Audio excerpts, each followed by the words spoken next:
Welcome, welcome, beautiful Paris Saint Germain family.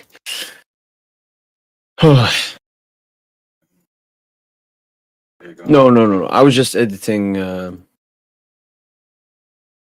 the goal reactions and play ratings and everything. Ugh.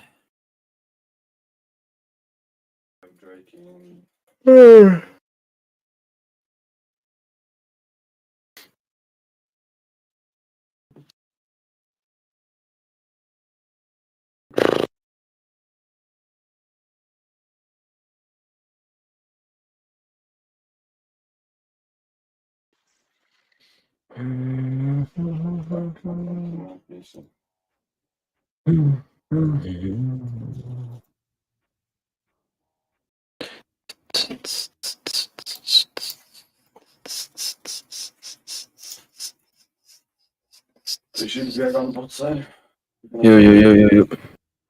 You were losing to second Wisdom City handicap. Boycott was playing as a right winger. They should know, man. They should know.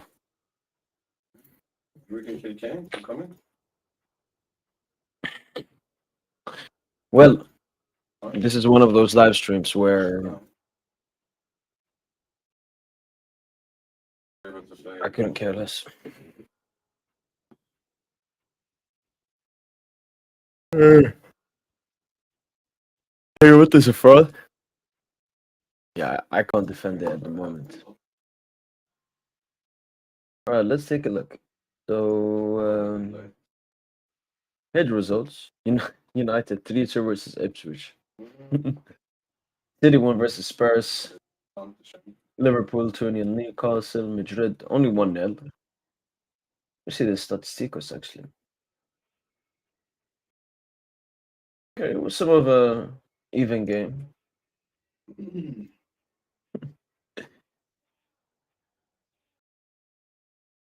Wow. 1 out of 5 success rate, German. I think we can catch her. 6, wow. 10 to this one. Cheeky by Jude Bellingham. And Queen kills all? Maybe not. Yeah, I mean, it's kind of hard to play this.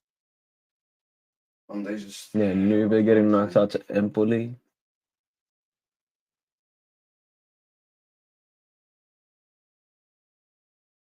Why didn't Tappen play? Was he in the squad?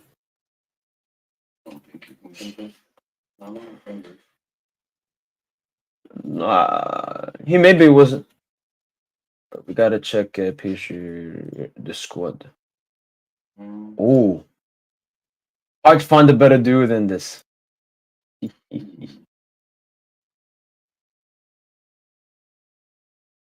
Pew, pew, pew, pew.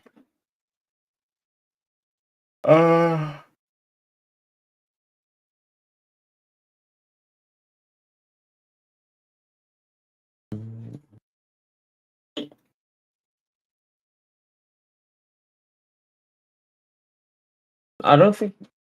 No. Yeah, Tapa was not in the squad, San Maxi. Close. Be a good idea.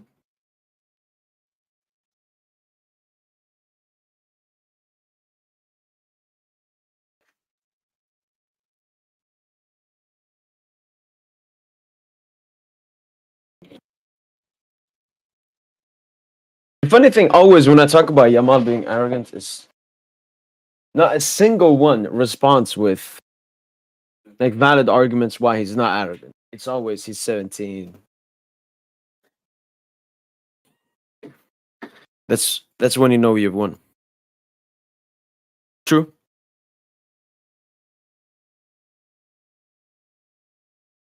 PSG Fanak. Yeah, I love the name. Keep on coming, man. Do it 100%. Mayula has good. Mayula, I still want to see more what he can do, especially in bigger games. A lot of it is substitute performances, so on. I want him to start games and cook like he did versus Toulouse. That's what I want to see more of from Mayulo. Is also a really good side this season? They aren't as good as last season, but they're still a good sign. Was Texas in PSG? It was look. He's just heated at PSG. All right. He's trying to. I don't know. It was something about Khvicha Kvaratskhelia. Let's actually find the report. It was some fucking BS. Justin Leon Fazen appealed to LPO Khvicha Kvaratskhelia participated in this match, claiming that the transfer of Khvicha was supported by the Qatari state. All right. Yeah, it's nothing serious. Man, Leon is insane. Look, if you just go here, all right. This is the total revenue of football clubs in the world. You see PSG. You can see PSG is there, third in the world. Leon is here, and what he's saying like these are fake. Like you can't stay broke. You're not gonna not be rich if you have Messi, Neymar, and Mbappe, and all this marketability and everything. Just what an idiot, man. Dub, yes sir. Or in the final. Or in the final. Yo, what's up, Shimi? My man. Yes, sir. Um, I don't want to call anything a master class versus a third tier side. I could probably hop on and have a cheeky master class, get some GA.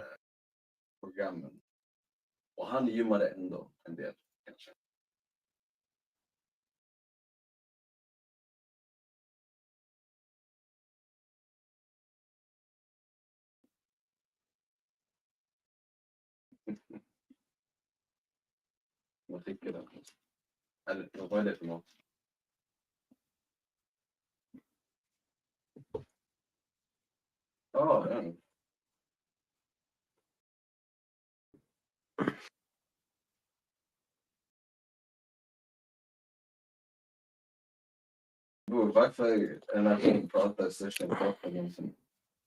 Han försöker prata svenska när han inte kan prata svenska. Det är namn bara då, det är...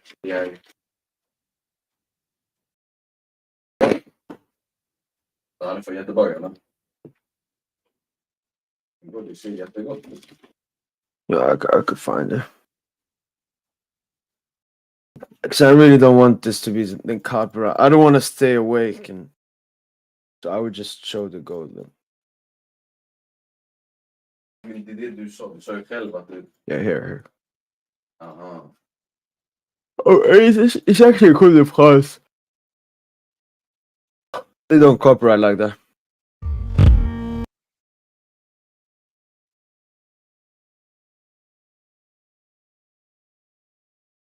Oh, here.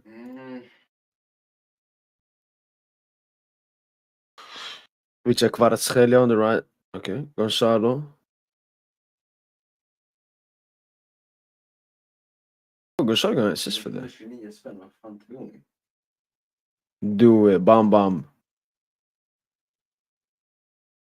Doing a rocket. Now do it score some bangers, man. He has really good shot technique. Who's that?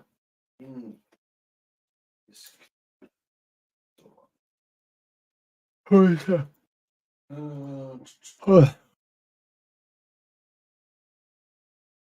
And people, because I don't really have that much to say, so send in as many questions. They can be as random as possible. They can be about the game. They can be about PSG. They can be about football. They can be about non-football. Just let's make this into a Q&A. As I said, I mean, I've already had my thoughts about the game. Hur farligt kan det vara? Det finns en...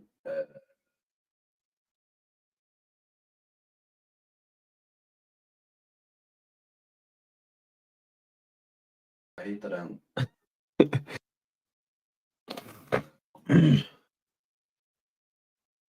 Det står halal också, så det måste vara halal. Chicken tikka masala, chicken karahi, lahum, lam korma, alupalaka, veg mix, pakora, hummus food. Yeah, boy, second class about that. Han låg Balaka. What do I look like to you? The Goku is struggling too. Nah, they should be proud. They should be proud. Whenever we face these kinds of teams, man, no, they should be proud, man. Making it all the way to the quarterfinal on the third tier, huge job. Guess play a little at home before us could be a good preparation game. It was a good time. Yeah, I mean Zayn, Lil are a good side, but you know both us and Lil, we both have a UCL game. They're gonna play Dortmund. We're gonna play you guys, so it could be a rotation lineup. I wouldn't say, like from the Liverpool perspective, I wouldn't really say it's a game you can take that many notes from, because maybe we both play a rotated lineup. Well, it could be cheeky, interesting to watch. Yes, sir. It's just very raw, sir. Just gotta get more time, more experienced. Okay. Okay. I think you get loaned. No, Elmo. Like that's what I want to know. Want people to know from that tweet I made, Elmo. I just don't think it will hit its expectation. Like GTA 5 was the best game ever. It's impossible for GTA 6. GTA 6 is not going to become the best game ever. GTA 6 is not going to eclipse GTA 5 because of a lot of reasons. You know, even when I've watched some game reviews. When they talk about these games, they talk about the landscape of gaming in general and how life was for most people at that time, and that had an effect on how that game was seen. I just think GTA 6 will have. Yeah, I just don't think it will be better than GTA 5, which means it will be below expectations because I think most people would think, no, yeah, it's gonna. Of course, GTA 6, you know, it's on the new engine. It's this. They've worked on it for 7 years. Worked for it on 7 years. It'll be better than GTA. Like, do you think it will be better than GTA 5? And do you think GTA 5 is the best game of all time? See, Liverpool had 30 shots on target and 2 goals. Yeah, they are. That's true. Ska ni titta matchen nu mot Marseille 16 mars? Jag har ingen aning om det kommer vara några specifika restriktioner mot Ultras. Man vill ju ändå en sån stor tifo. Arenan är full. Oh, fett. Nej. Nej, det borde inte vara. Nej. Det borde inte vara någonting. Dembele? That would be a bit tough to find. The duo goal I found it from a duo comp. And I don't think anyone made the boost comp. Det måste väl vara där lite tidigare då. Liksom. Bäst även typ en 12. Den ligger i Solna.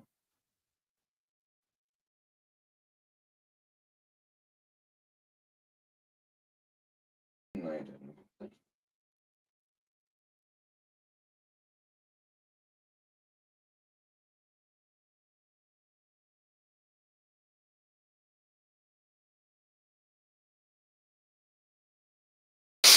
I really want to find it for you, but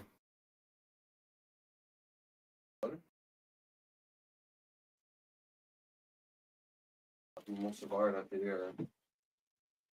we'll find it. I'm looking for it now as you're speaking, Sidan. I mean, den slutar 30 minuter tidigare, men... So it's not on all the usual sites that I look at. Could be a bit tough. Slutar 14:30. Don't you think Lucho might try to confuse Liverpool and drop one of? He could. But yeah, for me, the main question for me is he gonna go a little bit more rotation against Lille, or is he gonna go starter against? That's still why I don't know. I want to say that emphasis square play. Speech is going to come and take over the season. Last time we could not hear it's facts. Look, I still think obviously Anfield, compared to most UCL away games, is one of the toughest. But it's mostly fucking just Barca fans that have been getting a raw dog at Anfield, man. Just that Barca nights, man. Liverpool for PSG was supposed to be fat. Nunes finishing sixth. The Premier League is worse than Liga. Yo, Arian, how do you feel about the game? I saw the stats. It looked like a tight game. So you're probably happy with the 1-0 away as well? Oh no, I didn't see it. I mean, that doesn't really matter. I mean, a lot of his inflate. No, look, for me, I don't think GTA 5, like, a game's quality does not have to do how much, like, the budget was, Elmo. Like, I think the recent FIFAs have a way higher budget than the old FIFAs. The old FIFAs were way better because they weren't all about microtransaction and fucking Zionist Jew activists and all of that. So I can understand in terms of quality, not the game, but like the graphics and so on. Yeah, no, GTA 6 will have probably the best gaming graphics, a open world game has ever had. 100%, Bob. That's not what makes a good game. A good game is the vibe, Elmo. It's the vibe. It's when you're at job, when you're at school, do you think about playing that game? Do you think about playing that game? I remember Red Dead Redemption. Red Dead Redemption. I was in school. I was thinking, what's gonna happen in the next? 'Cause I was playing the story mode. I was like, what's gonna happen next? What's gonna happen next? It was like a movie for me. GTA 5, man, the vibe, the playlists, everything. I just don't feel it will hit that vibe. But we'll see. We'll see. It may prove me wrong. I mean, I've seen the game will cost like 200 euros immediately. Like that's already, yeah, a bad thing in my opinion. Yeah. I mean, I don't care. I don't care. I'm happy Duik, Farah, Gonçalo all went to take the pen. That's good. All of them are hungry. Yes, sir. Yeah, that's what I'm feeling.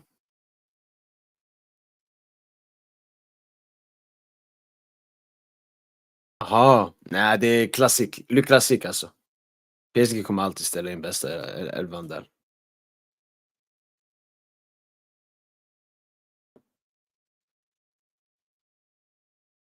No, I said I don't want to play any comps because I'm tired. I don't want to copyright it. But yeah, I know he dropped a stinker. What? I mean, I saw Jude 6 key passes. Was he Fugazi? Wesh, frérot, wesh, wesh. Bien ou bien? Parfait, parfait. Et toi? Oh, I don't know that.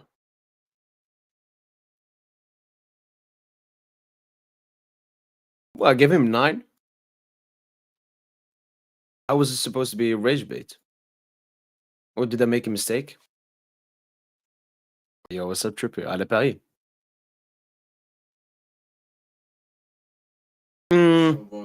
First of all, Emma, I just think the GTA 5s are immaculate. They are unmatched. They would never be matched. Second of all, Elmo, it just this goes for all games. All games now they just have less vibe because the game is less focused on creating a great vibe.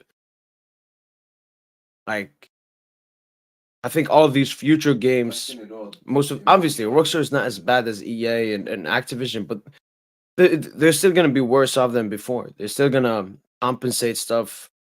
They're still gonna focus on some certain stuff that removes the vibe. Sometimes I go a lot about feeling. A bit like a woman, Elmo, if we're gonna be honest. But no, when I see all the GTA 5 hype, I'm always like, at GTA 6, I'm like, people sure? People sure? Or maybe I always like to be controversial. No, no, no. I am controversial.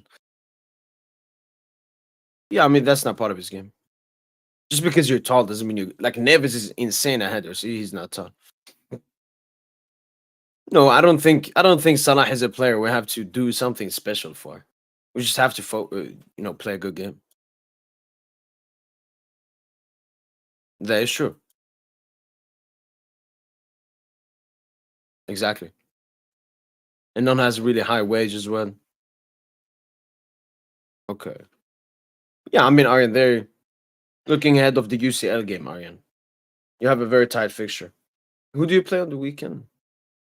Oh, you play Anthony. Okay. Okay, okay. Aryan, I know. I saw that report. His red card guy removed. Shout out to Tebas, man. I wanted to yeah. I wanted to watch Napoli Inter, two biggest sides, but it's Anthony Ball Madrid. Ooh, he might cook. Oh, that's not good. Madrid need him. I mean, a lot of my ratings, PSG, Fanak, you have to understand, are about expectations. First of all, this game we won 7-0. I could have given everyone a 10. Like, I was even thinking, should I even do player ratings for this kind of a game? So these kinds of a games don't even look at the ratings. It was the same thing in the Brest game. I gave everyone a 9. Then some I give 9.5. Then some Kvara fans got mad that I didn't give Kvara a 9.5. I was like, who the fuck cares? We won 7-0. When you win 7-0, I couldn't care less about player ratings. When we win 2-0, then I think there's some players that need more prop than others. But here, second of all, it's about expectation. Mayulu, I have way less expectation on him than Due. Due, I already have high expectation on him. But yeah, I could have given Due like a 9.5. But at the end of the day, it doesn't really matter. Jag tror vi får nöja oss tyvärr med... Barcola so underrated. Only talks about Barcola Kvar Dembele. Oh, Barcola, I'm very happy he got cheeky assist as well. Oj, han kokar. Got cheeky assist. Cheeky assistiano. Pong, det är jävligt långt.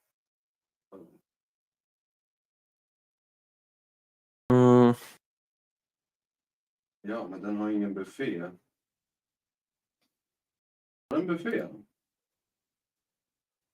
Ja, du menar den vid gamla McDonalds, eller? Mm. Men de säljer inte ens. Ja, I don't know. Nej, men that's the thing. Vi har ätit flera gånger där.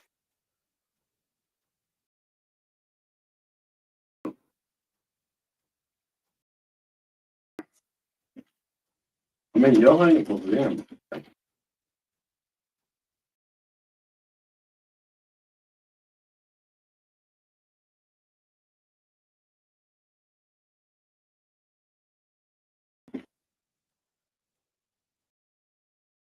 Att vi alla ska hämta någonting.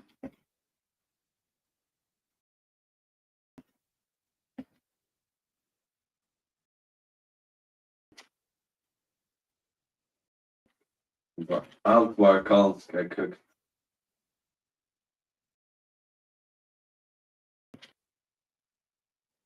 Man kan bara tar allting för andra personer. De säger couscous, degas, bäver, pierogier, våran.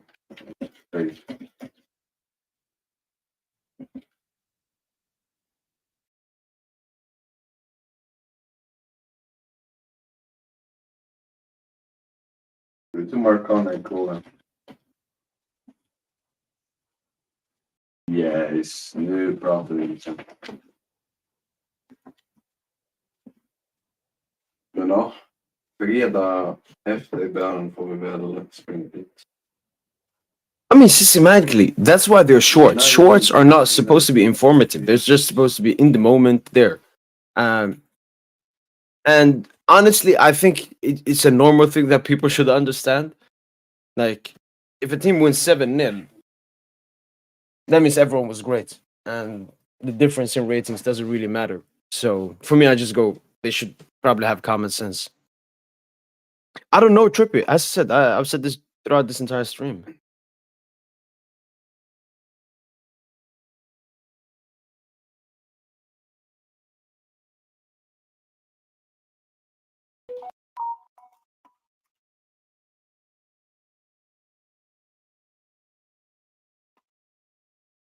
Det är kul om Peter.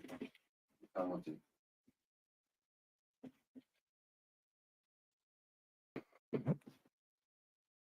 No, I watched PSG. Det är 149, vänta va?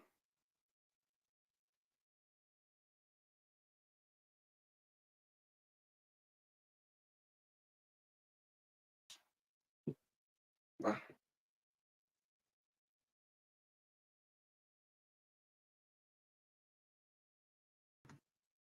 Men grabbar, det är 150. Du ökar. Du ökar lite än det.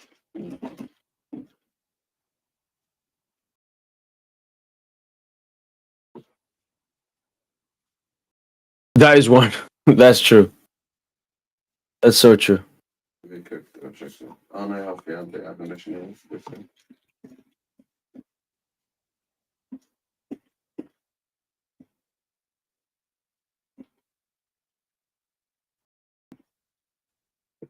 Känns som att det inte har varit riktigt bra. I mean, how is that delusional? Like, look, if Rafinha, I'll put him ahead of Barcola. Then if you want to do like, Vinny has been better for a longer time, you can put Vinny. Okay. Then now we're coming into a situation where like, who is better than? I'll put Kvara as well. Even though form-wise, Barcola, I'll put Kvara. All right. So you got Kvara, Vinny, Rafinha. Grealish, absolutely no. Diaz is a cheeky shout, but I don't think so. Coleman, no. Gnabry, no. Sané, no. Mudryk, no. Chiesa, no. Leao, finito. Barcola, baby. In the summer, I still give it to Leao, but now Barcola, baby.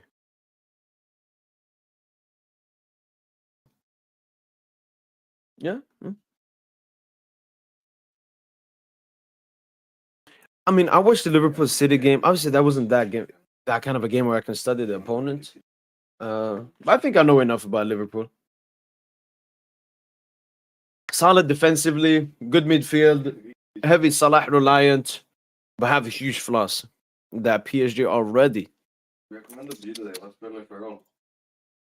Far wasted money. Yo, Jayo, what the fuck happened? Look, Jayo, I'm not even gonna troll. What the fuck happened? What the fuck is happening? Like, Jayo, I really want to have a conversation with you from a human to human, all right? What the fuck is going on at your club? 2 weeks ago, it was 5 points difference. Now, what? It's like 14 points difference. How did you fucking bottle this? No, it's not bottling. Give Arteta a striker. It's not. Give me a Jayo. Let me know, man. Let me know. Talk about Kvara after a Sunday league game.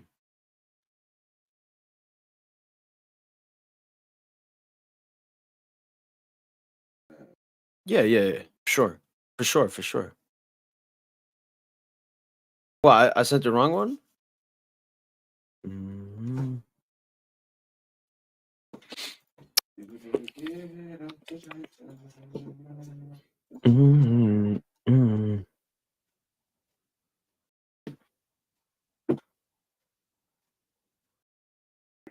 Oh my god, Vinny captain Madrid.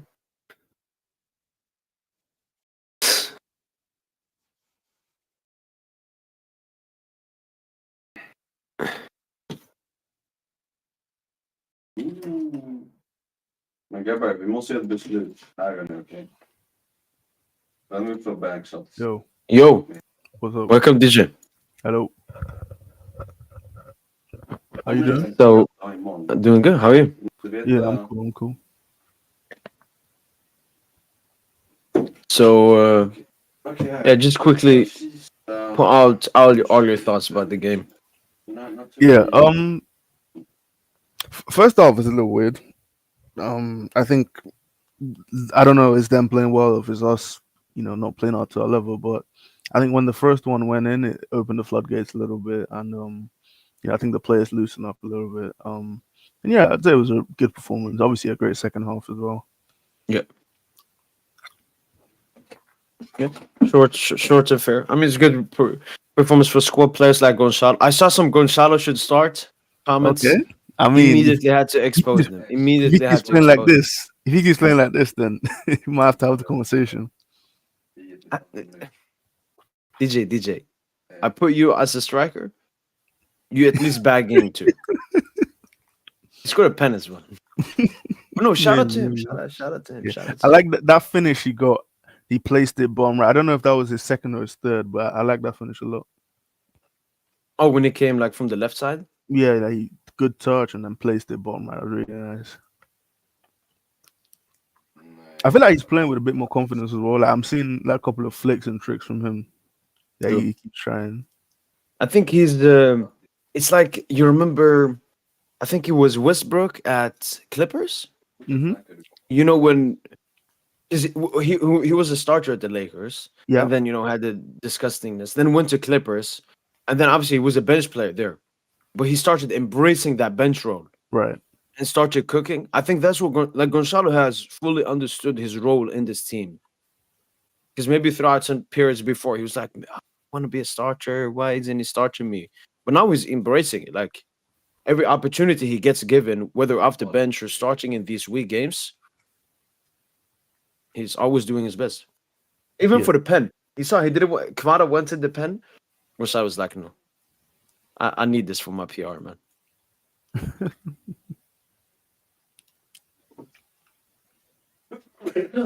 Um, but yeah, let me come to you about the data MB stuff. Okay. So I don't know if you saw the last thing. I removed one of them. So what I basically did, I looked at here, for example. Here's the graph between Dembele and Yamal on data MB. And if you're a casual who don't watch them regularly and you see this, what would your takeaways from this be? Um, they're quite similar. They're close in stats, right? Yeah, so Yamal a little bit better in playmaking, Dembele a little bit better in In goal goal scoring. scoring. Yeah. But then we need to look at this one. Okay. So this is Dembele. He's it's less close. It's less close. Yeah. Then I did one with Vinny. Bit of Fortnite. Fortnite. What's the Vinny one?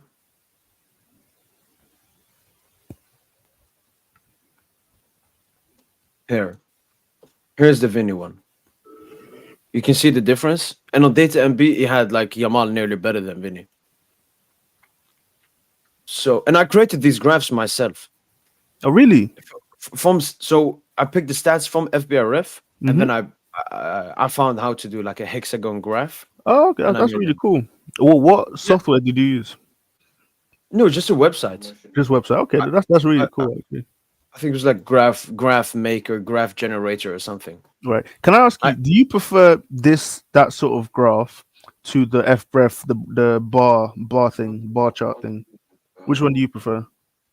when you look at one player, I prefer the FBRF one. But when Okay. you compare two players, You prefer obviously this this one one? is better. It's Yeah. Okay. easier. Okay. Like That's this, right. for example, I made this was Kunda Hakimi, Okay. and Yeah. because you remember we looked at the FBRF, it was completely like Hakimi was just clear, and how you can Right. see like 99 the percentile everything. Yeah. he's a demon. He's a Yeah. demon. It's just progressive carries one better, keep us one better. He can do it, then dribbles. But yeah, so I did this and then I posted a tweet. I said we should stop using data MB from now on Yeah. because like their stats just don't make any sense. And then I kept on posting. I told people like comment just like data MB comment two players and I will compare their thing. So I compared Verts and Musiala. And you can see like on this one, Verts is seen as much better, Mm-hmm. like his all-around game. But then when you look at this one, you can see it's really close. A lot closer. Verts is a little bit better in assist, and then Musiala a little bit better in dribbles, non-penalty goals, and non-penalty goals XGA. So basically similar players. Mm-hmm. Then I did like Rafinha Salah one, and you can see here they have Salah better for some, and then you can see it's not really that. And then Rafinha takes him in key pass shot creating action. So it wasn't as big as the Yamal Dembele one, but it just showed that it was too big of a difference.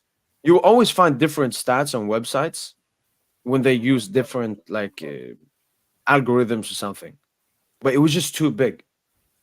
And also, one thing I don't like about data MB is, for example, the stats they do put. So, for example, if you want to compare midfielders, the stats they use is key pass is good, progressive pass is good, duels percentage, defensive actions carrying, forward pass percentage. I don't really think these are good metrics to use comparing midfielders. I would much rather go for passes into the final third or carries into the final third. And instead of carrying, I would use progressive carrying. Like anyone can carry a ball, but not everyone can progressively carry a ball. So I also felt they didn't use these. So I completely just like started exposing them. That tweet started getting like 250 likes. What happened? They started commenting. Like it was their Turkish account. So it's like Data MB, but Turkish account. Okay. So they started commenting. They were like, "We've read the Swedish law under the infringement of copyright. You cannot be using our logo and defamation. Like we're gonna sue you. Remove these tweets immediately." It's like, what the fuck are these guys talking about? Then I went into the DMs because me and Data B we've talked before. He'd written to me this big of a paragraph, like we're gonna sue you in front. You know what? Let me fucking show it.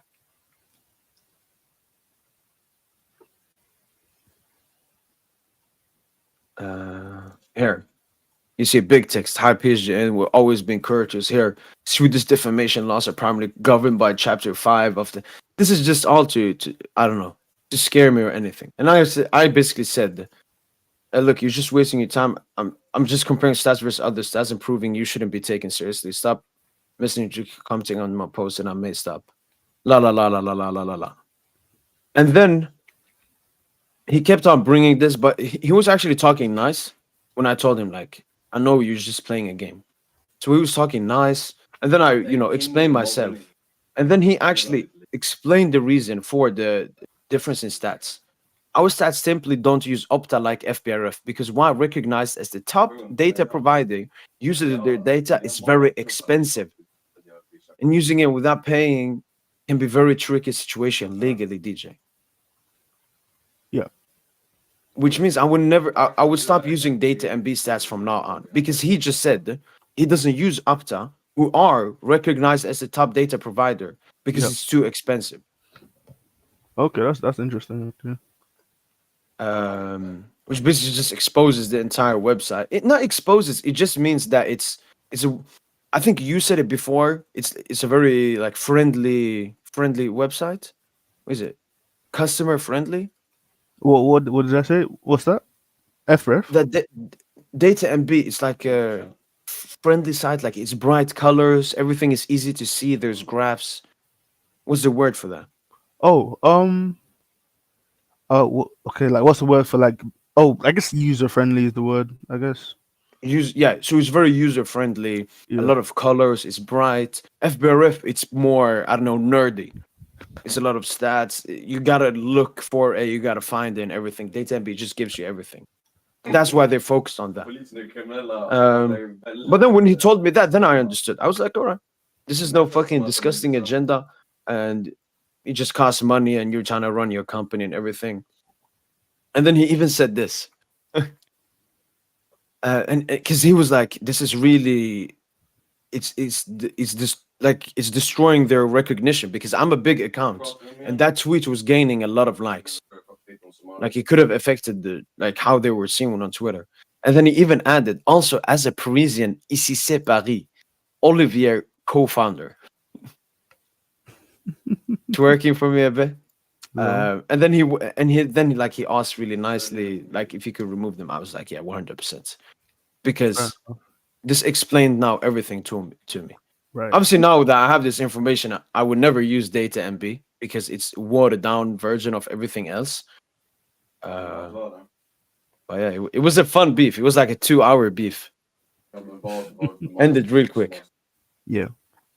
Okay, no worries then. But yeah, so from now on, DJ, Mm-hmm. data MB should not be used seriously at all, in my opinion. I don't really use it anyway, to be honest. Yeah. There we go. But now that I can do graphs on FBRF, I enjoy that a lot. Oh yeah. Because Yeah. it gives you, and then you can do your own stats. So if you want to see, for example, I did one for Pedri and Bellingham, their passing ability. This one, and Okay. you can see like Pedri's a way better. I had passes completed, touches, progressive passes, key passes, passes into the final third, passes into penalty area, expected assists. Right. And like Okay. Pedri is like 20 percentile better in every single stat category. Right. So strictly at passing, Pedri is a way better passer than Bellingham. Yeah, I think we already knew that, to be fair, but it's interesting to see it actually displayed out, visually. Exactly. It's just on data MB, as I said, when you do midfielder, they're putting a bunch of like forward pass percentage.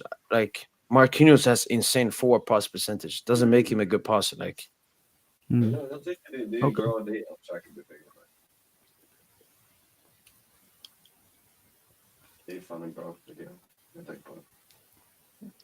Yeah, but honestly, they were nice. They were nice, and yeah, I've nothing against those people. Now that they explained to me, because I thought it was fucking some disgusting dogmal agenda, man. We couldn't take that, man. There were even some Madrid fans. When I was cooking them, they told me that, Jose Enrique, the Mhm. left back at Liverpool, he said Yeah. he works for Data MB.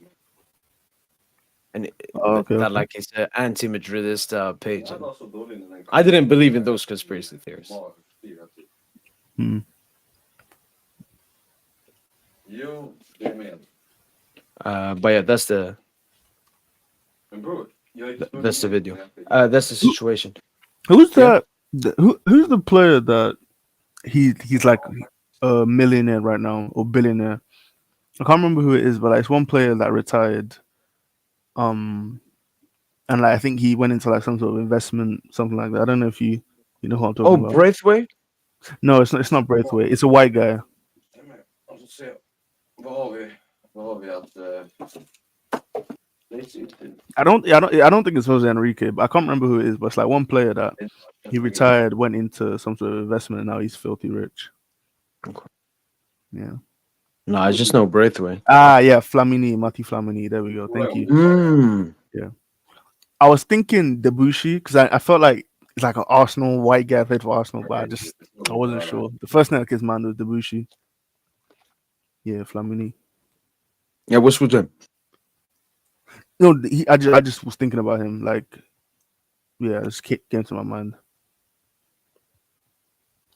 Pharmaceutical. Why don't you run agenda against Asensio? Why would I run an agenda against Asensio? That's like say run an agenda against Greenwood. Like humans make mistakes. I hate arrogant people who always make mistakes. That's the difference. I was gonna say, like, did you see the report that apparently Real Madrid aren't looking to sign a CB in the summer? Yeah, like they're only looking for Trent or something. Yeah, I heard that. I don't know how much faith I put into that report, but if it is, I guess it means they have faith in faith in Asensio. No, I definitely think so. But it could also be copium. And then, as I've said this for a while, Madrid don't have that much money. Like they spent a lot last summer. Right, What, and then 50 on the wages Mbappe? as well. Yep. Yeah. But think with You that, know I that feel about- like the position Real Madrid are in, like you can sell so many of their players that aren't like key guys. Like the amount of money you could get from selling like Rodrigo, one of like Shramani Kamavinga, maybe like one of like Alaba, Rudiger, even someone like Militao. Like there's so much money to be made from players who aren't nailed on starters, and then you also have players like Fran Garcia, Endrick, Ardagula, like young players who want to sort of take that spot and compete for starter minutes. Yeah. I mean, especially with you added Madrid PR as well. Like, and every player is 10 million extra just because he's played for Madrid. Right, yeah.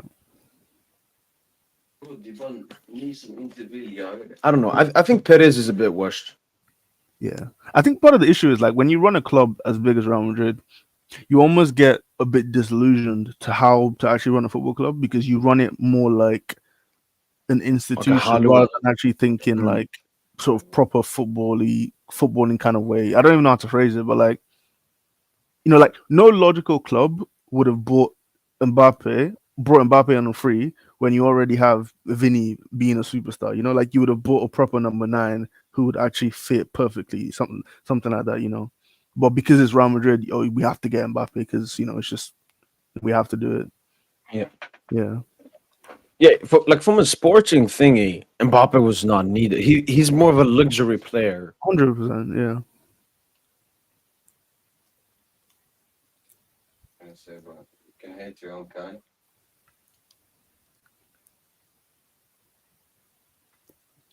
Okay, let me go into this. The first thing is, as I've said, there's a difference between making one mistake and then constantly. And the second thing is, Asensio is not a pedo. I don't know where this assumption has come from. I don't know if you know the situation, DJ, but I think him and I don't even think he was the main culprit. Even when I've read the court reports, so him and some other players from the Madrid academy, the Castilla, I think one of them was like texting with a girl, and she sent nudes, Hmm. and then he sent them around to Asensio and these boys, and she was underage. That's why this has become a criminal case. Oh, okay. Um, and yeah, I mean, we shouldn't use the word. I mean, pedo is it's a very strong word, and you're devaluing it. It's the same thing with the racist word and all of that. Just and as I said, he's not even the main culprit. So I don't even like that word being used for Asensio because it's totally false from everything I've read. Uh, so yeah, be very careful whenever you throw around the strong words as pedo, rapist, racist, all of these. Because you're devaluing the word. If everyone's a rapist, then nobody's a rapist. If everyone is a pedo, then nobody's a pedo. Alright. But wait, DJ, you remember that Dembouz thing we're always looking at, compared to Messi and Ronaldo before? Yes, I think he's died down a little bit now, hasn't he? Slowed down. No, no, no. Players who scored the Oh, most goals during the first 2 months calendar year with the club for top five leagues, 21st century. Messi, 2016, 17. Dembele, 17. no, but more, remember he was like 6, 7 goals ahead. I added a couple months ago, though. Oh, no, a couple weeks ago. I think. Uh, yeah, I think in the Obviously, he's still doing beginning, well. met Yeah, like he's still doing three, well now. three. Right. Well, it's not like on the same pace he was on. True. Yeah. What we need is like a hat. We need Take what? that lead again. A hat Hat trick. trick? Oh yeah, for sure, for sure. Yeah. But no, he just came on. I He had wish the cheek. He was mostly passing the ball. Then he got one chance. Bro, Like that keeper, I don't know. He must have been drunk today, bro. I think he turned in. He started moving like Lecomte in the Montpellier game. He took the rest of the day off. I mean, third tier keeper. No, but It's like no, because I you know them videos on YouTube you see like on like IG reels when people are like doing free kicks and trick shots and stuff, and the keeper just doesn't say anything, and people in the comments are always like, "What's the keeper? Even is the keeper? Why is the keeper? Why is the keeper here? Is he just there for sure?" yeah. No, Yeah. I even heard maybe like he was even crying after the game. Oh god, nah, that's peak, man. That's actually peak. Om någon tar min morsa. Okay. Mandem wants us to react to his prediction for the UCL. Oh, it's not his. He sent me a couple of videos, which he wants me to react to. But I want to make it at another time when we're closer to the UCL thing. Okay, no worries. Because then I will make like an edit out of it. Yeah. Where they say Liverpool are gonna smack PSG. PSG have no chance. And then the beat drops, and then it's Dambos, hat trick, Dembele. But the thing I love about this DJ, I remember like when it was only like 8 games or 7 games. No, when it was 6 games, that's when people started doing this. People said, "Oh my god, 6 games is a purple patch." Yeah. Not purple patch anymore. Nope. Do you think he could do 91 goals? He probably won't play enough to get 91 goals. You know, but never say never. You know, that's what I'll say. Ja, men du sa kursa. And the thing with Dembouz also, he's barely playing any minutes. Like he's getting subbed out minute 60. Yeah. For example, Salah is not getting subbed out minute 60. Nope. Om du tar en större... I don't have a dogma agenda. Why I don't like Maxwell content? The only times his videos have popped up for me is regarding negative video about PSG. That tells me all I need to know about him. Is that yeah, he's just an agenda-driven merchant. Uh, and I think once or twice I've like just sat down and listened a little bit, and it's just a bunch of agendas. Like I know he doesn't watch football. He's just probably good at making videos and so on. And then I don't like it. I mean, I don't like to talk about people's appearance. It's not that he's ugly or something. It just I don't like his appearance. He just looks very unmanly as well, which is my perception of him gives even worse. Do you know who Rabona TV is? No, I don't think so. Yeah, he's another YouTuber. Like he's now starting to dick ride us, and then someone mentioned in the comments that he said, "Yeah, PSG have a great squad, but they can compete in like 2 to 3 years." Yeah, I don't think We that's a spent, crazy statement. of course, it's a crazy statement. We spent 1 billion. No, but we have a very young team though. Like we're not expected to compete now. I yeah, but DJ, that's the future of football. Back in the day, Inter Milan won the UCL with an average age of 23. Really? Majority of the teams win nowadays with a much younger team. That's just the evolution of football. Having a young team doesn't take down the chance of you winning a UCL. I mean, Barca, they're I think it does. seen as one of the favorites, DJ. Their average age is similar to us. And I don't But think anyone Barca, looks at Madrid and says they have an old squad. That's why we think, no, it's because they have a great squad. no, but I think it's just conventional sort of logic in that you need experience to help you win, and we don't Yeah, but have maybe as much PSG experience. has. Now, we have I some mean, experienced players, obviously, but like when I, you look at like a lot of the players in the team, I'm just saying it's a young team. I'm not saying we can't. I'm just saying like in terms of like the way people view football, it's like experience helps you win, and we have a lot of young players who may yeah, not. but Yeah. if you compare to all the best teams, the only team that's more experienced than us, honestly, hmm is Madrid and potentially Liverpool. Um, are Atleti an experienced team? They're not more experienced than us. Are they not? I mean, I feel like they they have have like a washed up Griezmann. Yeah, but I think like someone like Griezmann is an example of a player who, in a like, ideally, theoretically, hypothetically, could make the difference because he has that level of experience compared to someone like a Due who is, very young and hasn't we know Due is a great player, We, but I think we've I seen both in the UCL. Like Griezmann has been. no that's what I'm saying. But like I think if you ask like 100 people, right, who would you sort of trust in like a big UCL sport, something like that? I think most people would take example Griezmann over Due because Yeah, of that but experience. That's what I'm trying to say. Like, yeah, I'm not but saying I agree I'm with that. saying But I think that's they're can. No, but that's what I said about this. The Rabona TV take. It's a yeah, casual take. right, Like okay, okay. for me, I don't experience and all of that is I would obviously agree. Mentality, DJ, is the biggest thing when it comes to the UCL. But that's Yeah, way more of a collective thing than like an individual thing. right, yeah, I agree with that. And I genuinely don't like the. Okay, can we can agree that PSG is not like the equivalent number one team for the UCL. But is PSG one of the front runners? Yeah. They Yeah, I aren't think so. they aren't like three teams better than us. Yeah. I think what's fucked us really is just how bad we were in the group stage to start with.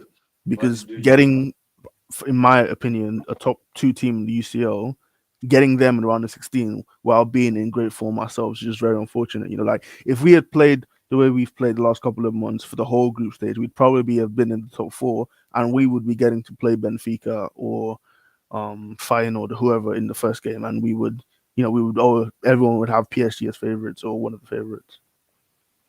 Yeah.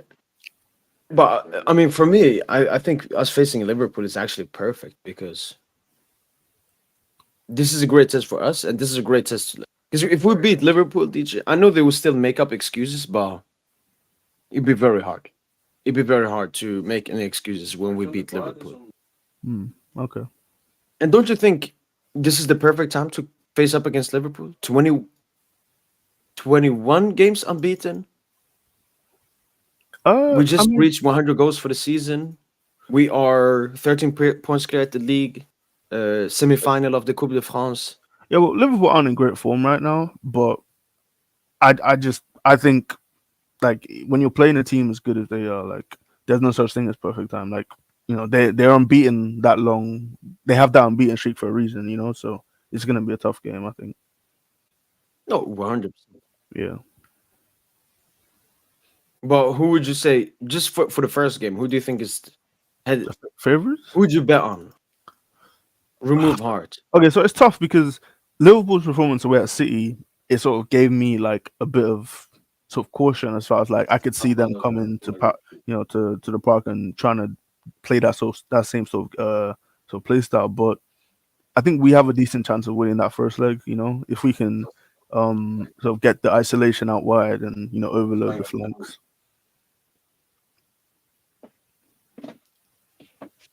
I want to bring like a I'd say it's like 52-48 about that.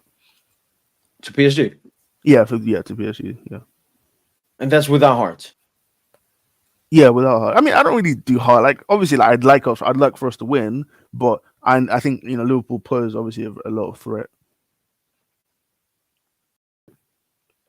No, it's just I know Hart can always like indirectly affect. Right. For example, me, like I can't talk without the Hart.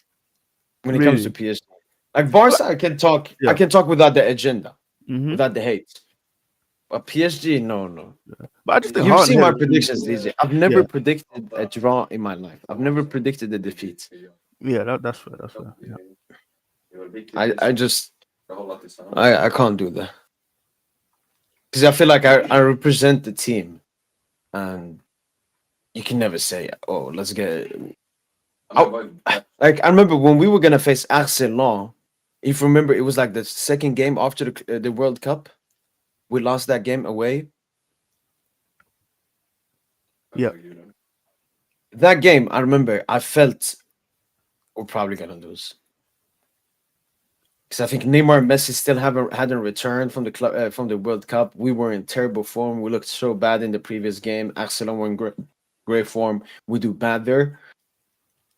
Maybe I predicted a draw in that game actually, or no. I think I predicted like a narrow PSG win.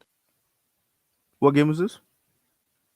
Arsenal after the World Cup. I think we lost 3-1. Ramos got cooked. I remember the game, but I remember us losing that game, but I don't remember like the game itself. I remember Ikitika scored. Oh, okay. Ramos got spun halfway line. It was like an Openda, Frankowski, all those Arsenal players massacred. Right. Okay. I want to show you this video, and you tell me if you see anything. Okay. I'm not gonna say anything. You just watch the video, all right? All right. Is that Bradley? No, that's not Bradley. Who's that? It's Yamal. It's Yamal. Oh, okay. I didn't know that was. Why is he sagging so much? Where's that? Is that their training ground? Vi håller tillsammans, Mm. vi pratar, vi äter samma mat. Oh no, that looks like Hotel. a hotel. Hotel? Yeah. Yeah. Nej, för då tänker No, I don't really see anything. Why? What am I supposed No, I to? mean you mentioned it. You don't think this is You think this is appropriate for a 17-year-old? I mean, bro, it's just it's how he wants to dress. Like I don't really care. Vi kan man tänka... No, I mean DJ, like if you wear a green shirt or a blue shirt, that's a different way to dress. This is a disgusting way to have your clothes on.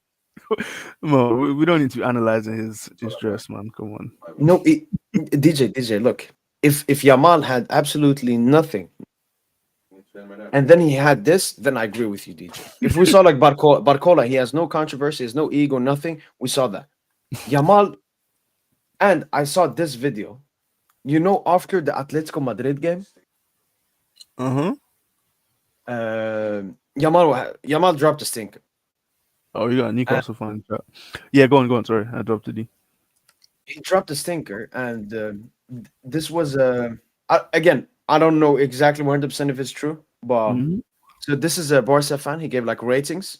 He was very harsh with some. Gave Pedri a 9, gave Ferran a 1, gave Yamal a 6.5. Yamal commented like you should delete your account something, and then he deleted his comment. Oh, low. Okay, that's weird. Like you don't need to be. Yeah, that's a bit weird.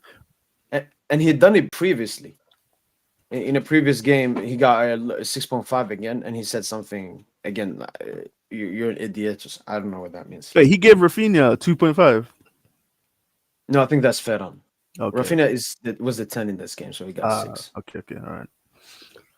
Wait, is that Balde at left back? No, that could be what's his name, Martin. Martin. He's a bum. Yeah. No, Is you don't know him. Is he black? No, he's white. Martin. No, you don't know him. Like Gerard Martin. And Barca fans hate him.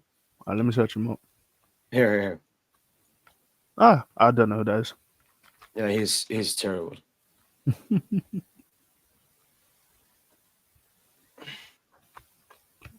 I mean, he's 23 or so. He's not even like a youth guy. Yeah, it's just that Barca. This is a big La Liga thing. They're B teams. It's still a big thing. Like we removed our under 23 team. We used to have one.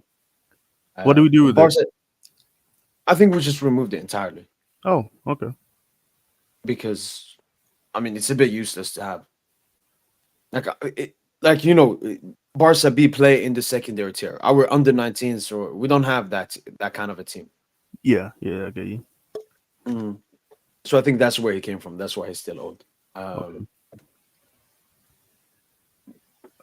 yeah, back to Yamal. I mean, I swear to God, like when you go through my Twitter, you would think, oh my God, this guy's obsessed by Yamal. It's the opposite. Every single time I go on Twitter, Yamal has done something. He's held an interview. He's dissed Vinny. He walks around like a fucking thug. He's commenting stuff. He's saying stuff. He's dropping a stinker. He's diving. No.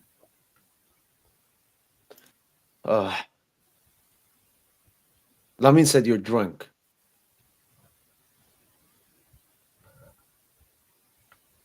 Again, I don't even this part. I haven't even hated on Yamal. I've just brought up reasons why I hate him. I haven't even hated on him.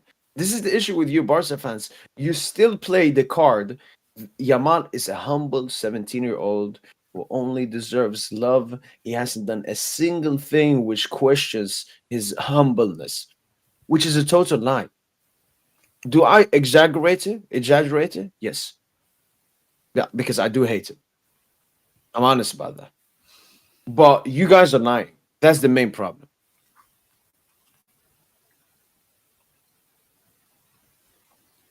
How does Barcola dress? I don't know. There was only one time. I mean, he hasn't done anything like Yamal-esque, but I remember French national team, he had some weird hats on. But I mean, I don't care about that. For me, that's to do with my opinion on just modern dress codes and so on. But I've never seen Barcola look like a fucking idiot. No, Barcola has to be like he's the perfect like player of this new generation. Just humble. I haven't seen him even when he talks in interviews. DJ, he talks like a man. Like he has such a sweet voice. I can never hate Barcola, man. Genius, man. Genius.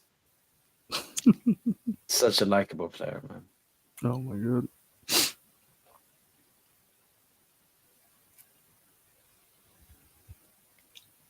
Yamal should take notes, honestly.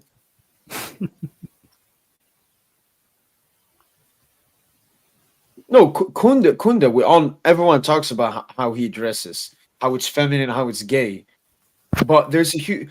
None of that is arrogant. I think just Kunde has a very weird like dress code and what he wants to dress and so on. Yamal, that is not a dress code. That is wanting to look, I don't know, like a gangster, like you are somebody. That's the people that do that kind of thing. And all of that came from the fucking prison shit and so on. Who the fuck wears his pants like it's animal behavior.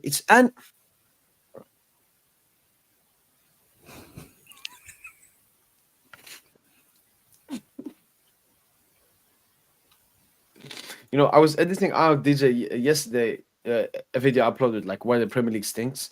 It was when we reacted to the Premier League table. Mm-hmm. And I was just watching when you were laughing when you told me What's that? you told me like Villa have lost. Because I said, "Oh, you've seen my Rashford prop," and you're like, Oh, "But you know his team lost." And then I was like, "Yeah, but that's just fugaziness." oh, okay, Like okay, okay. honestly, anything can be. Yeah, like it shocked me because in my head, Villa are going to be playing Champions League football again next season.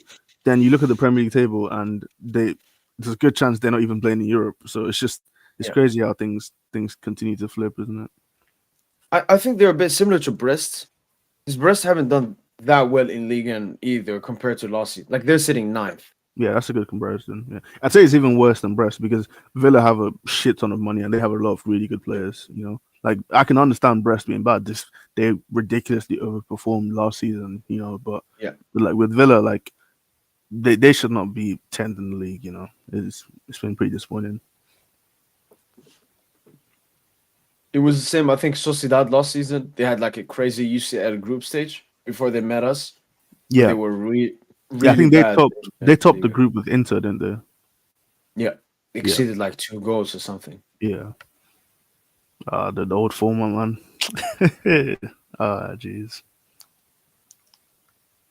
Do you miss it?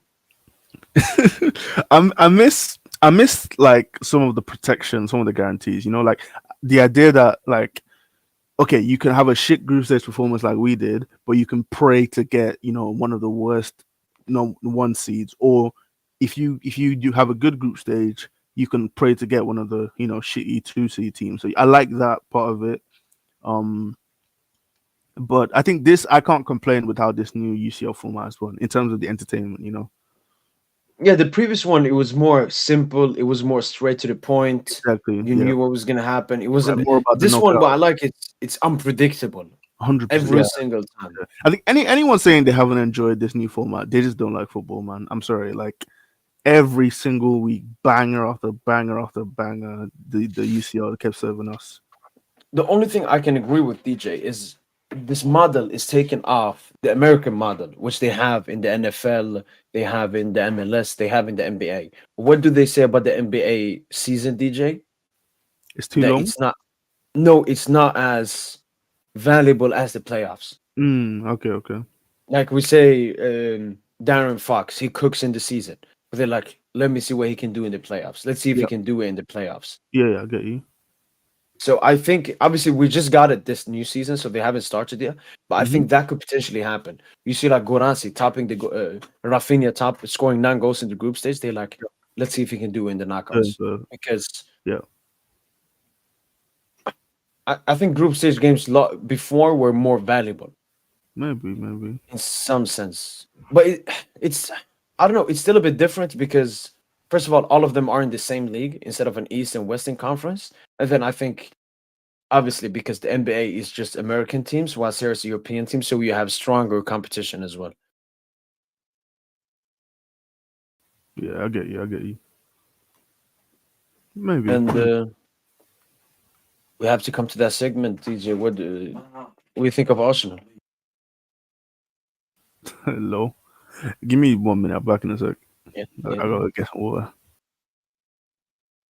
All right, people. I'll be back at once.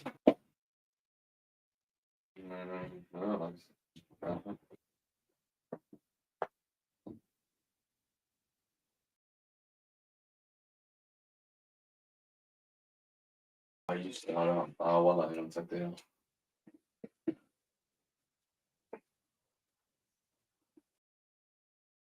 انه مين مسكتها لك.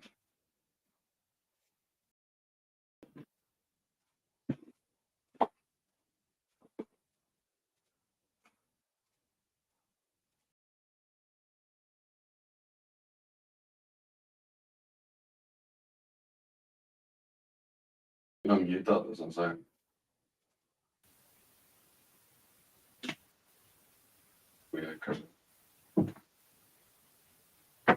Det är bra att man ska... Det var Can't wait to see these bitches crying and hating on every team in Europe and still say shit like we're better than them. Our players are better than them. Wait to see these bitches crying and hating. What the fuck is that even supposed to mean? Yeah, I mean that's something people are already saying, and I don't think. Look, a playoff goal is still worth more than a group stage goal, but obviously it's not worth as much as you could say like from a round of 16. But I don't know why. I think the only ones complaining about it obviously are the teams that are not in the playoffs. They're like, you're getting 2 extra games to stat pad. I understand that, but I mean that's the thing. For example, in the NBA, now that football is becoming more the Americanized, in the NBA they don't do how many points you have. They do points per game. But obviously, they can't do that in football because it's way less games and way less goals as well to do goals per game. But that's why I would look at goals per game instead of just goals in general. Yo, what's up, Benedict? All good. Hope you're doing well. Exactly. Exactly. I still think it won't be close to as boring as the NBA because, as I said, there's way more competition. NBA, it's all teams from one nation, so it's impossible to have that kind of competitiveness.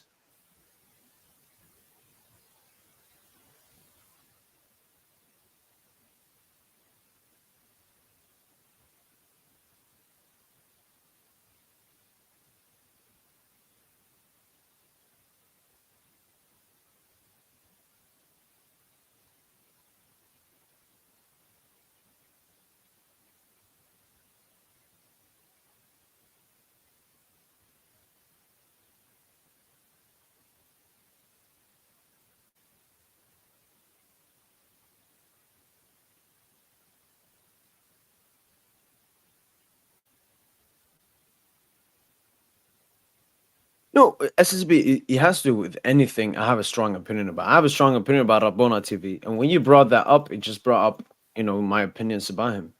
I said it's personal SSB because I said we were going to do a collaboration or something at least.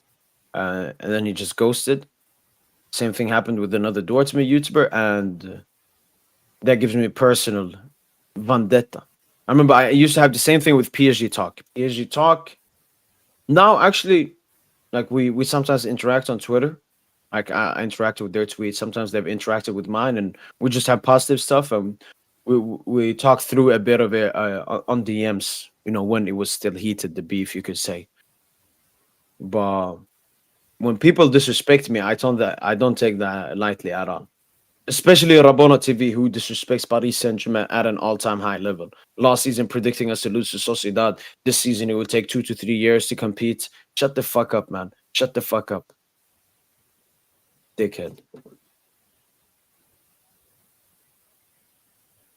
Yeah, I think I never brought it up because I mean the PSG talk one that was obviously, I mean it's PSG. When I was really small SSB, there was like a PSG and PSG talk rivalry. Obviously, that doesn't exist anymore. I don't exactly who or what or when who is talking with me. Well, I do remember once, like I was outside with my friend. I sat on the bus, like 50-minute trip home. I go onto Twitter. I see I think one guy that works, I think Mark Damien, and then another guy that has been on their show quite consistently, tried to expose me.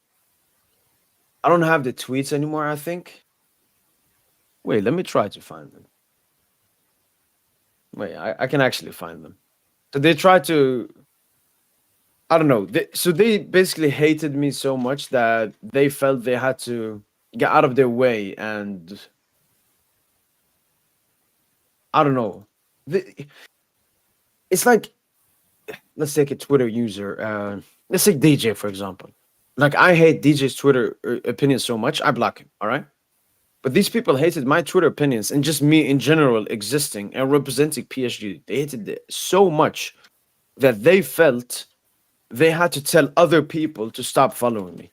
They said like, "Oh my god, you should stop following him." Let me see. I can find it. Hmm.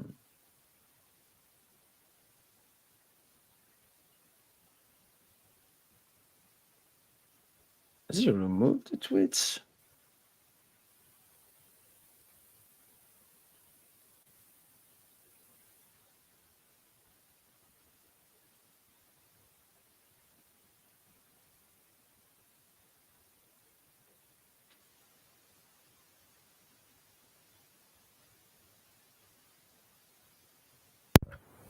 Yo, Yo. yeah. Have I been muted this whole time?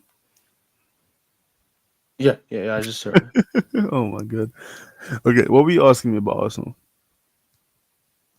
No, it's just it went from it's only 5 point difference to where is it now? Like 10? Yeah, I think something like that. Yeah. It's 13, but Arsenal have a game in hand. Jesus Christ. But to be fair, like I think it's more about Liverpool than it is about Arsenal. Like you look at what Arsenal like. No, do not play that card. No, but I think it is though because Liverpool are a great team. No, I'm not going away from that. I'm just saying, how the fuck are Arsenal? How can you lose to West Ham at home? How can you not get the important victory against Nottingham? How are Arsenal fans expecting themselves to ever win a league when they can't win these easy games? First, though, Oh, no, first, Nottingham is third. Nottingham is they are, but but they are. Dude. Yeah, They but, literally are. if you want to win a league, Nottingham Forest away, there should be obviously a tough game, but Well, you should manage to get the win. Look at the attack that started today, man. Come on, you can't score. You can't expect them to score goals. But that's the thing, like with Arsenal, it's always an excuse. But no, it's not an excuse, more. It's the reason. It's like saying if you have your leg cut off and someone asks you why can't you run, well, my leg is cut off. It's like Saka's not playing, Havertz isn't playing, Jesus isn't playing. Like, you can't score goals. You think Marino playing striker is gonna score goals? Yeah, but all of that always goes back to Arsenal because this is their squad. This is what they built for the past 5 seasons under Arteta. No, but you couldn't have expected all of that hate indirectly goes to him. No, but you couldn't. There's nothing you like. If we lost Dembele, Barcola, and Due for months period of time, or like 2-3 months, we would obviously look like a much worse team. We would look like a worse attack. Yeah, but we should never use that excuse. I would still expect us to go and win every single game. And we would lose. We would lose a lot of games. But maybe not lose, but we would struggle to score goals because we don't have quality attackers. Yeah, if we were starting every game with Lee Gonch, maybe not. No, Lee. I don't know. Lee Gonzalo and Baye would still win league again. Would still win league again. You think we'd win league on with Mayulu? Mayulu can't get Lee Gonzalo. Yeah, you do not believe that. Stop it. No, because for me, that's the biggest thing with these Pep disciples, DJ, is the system is supposed to be so good that despite missing your best players, that shouldn't be a big problem. I think the Arsenal system, DJ, is so garbage. Like, DJ, the system is so bad that it's relying on its best players consistently. And when it doesn't have its best players... That's every team, though. You need your best players to play. Like, no, but don't you think the Arsenal system, especially this season, the Arsenal system playing wise, they have been ass. Yeah, I mean, I think you overrate the impact of a system. At the end of the day, you need your top players to be great. You know, like football is like one shot on goal. Yeah, well, that's what I'm telling you, bro. Who do you want to score goals? You want one Eric to score goals at 17? You think Marino, as a midfielder playing striker, is the guy that's who's gonna score? Like there's this is it, bro. There's nothing else. Saka's not playing. Havertz isn't playing. Like that's it. There's no one Sterling, the corpse of Raheem Sterling, that's what you want to impact games. No, I just feel like over the past 3 seasons, there's always been an excuse for Arsenal. I don't think there was any excuse last season. I don't think anyone excused last season. Last season, I watched that black Arsenal fan. You know, the famous one that made that Madrid Arsenal 11. True. No. Black. Who this is Arsenal fan. And he was. I saw a video. No. He was also making a video last season about it, and he was once again. He brought up like injuries last season. Injuries, like what? I think did Saliba get hurt last year or the year before? I can't remember. I don't think there were too many injuries last season to be fair, in 23-24. But anyway, like you're talking to me in terms of my opinion and my takes. I didn't see any excuse for last season. I thought last season was a flat bottle job because the Villa game and the West Ham games are the two that I look at and said, okay, that's the league. Then you've thrown away the league by losing those, by failing to win those games. I think 22, 23, that was also a bottle job, but I think that's a bit more. You can excuse that because of the expectations going into the season, And me and you have sort of disagreed with that, but I think last year was a flat bottle job. There's no argument against that. There's no excuse for that. Okay, don't you think that they've been battling it now? This season, Yeah.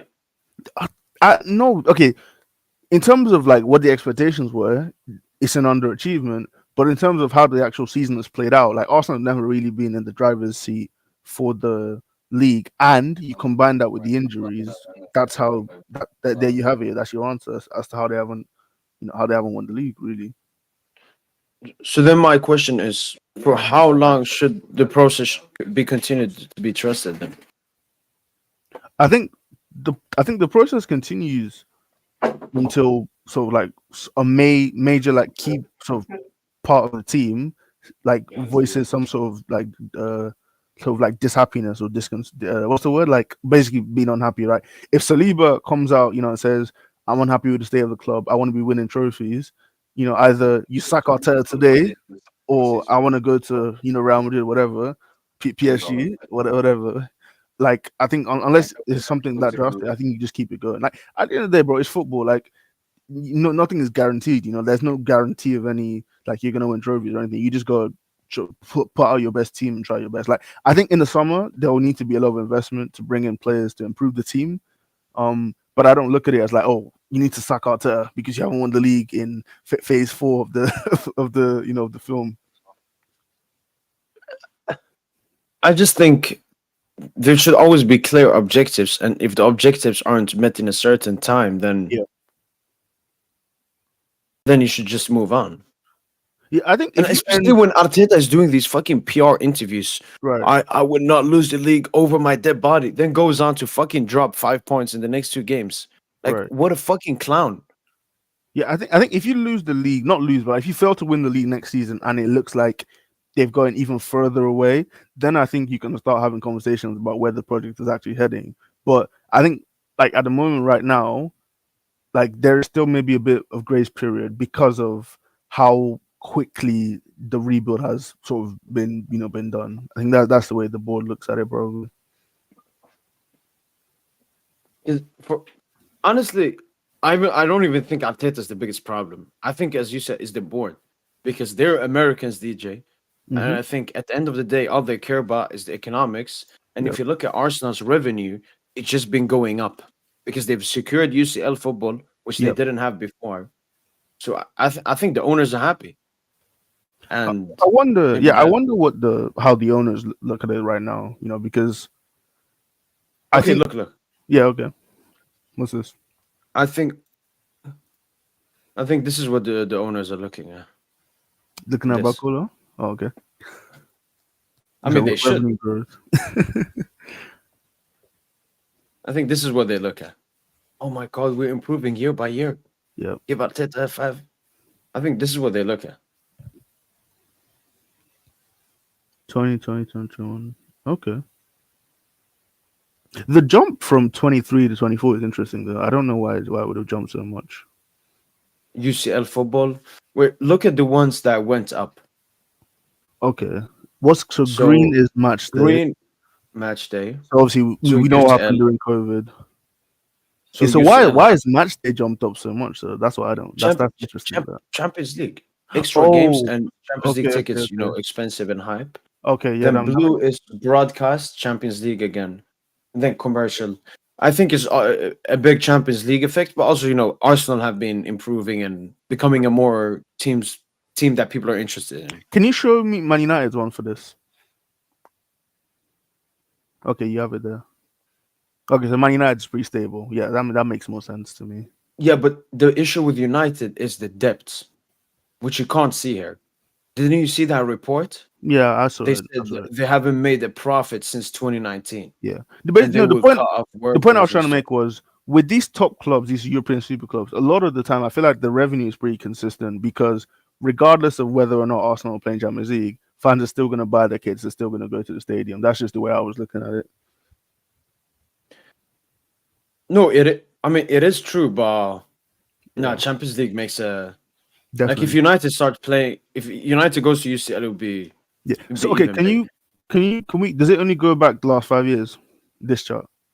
Yeah, but I think Yeah. So it would have been interesting to see the 18-19 one then. So like what their revenue was like in 18-19 then.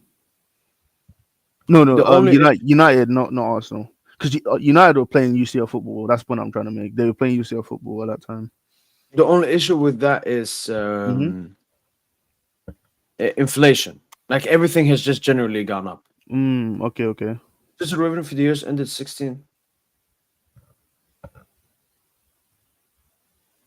Okay,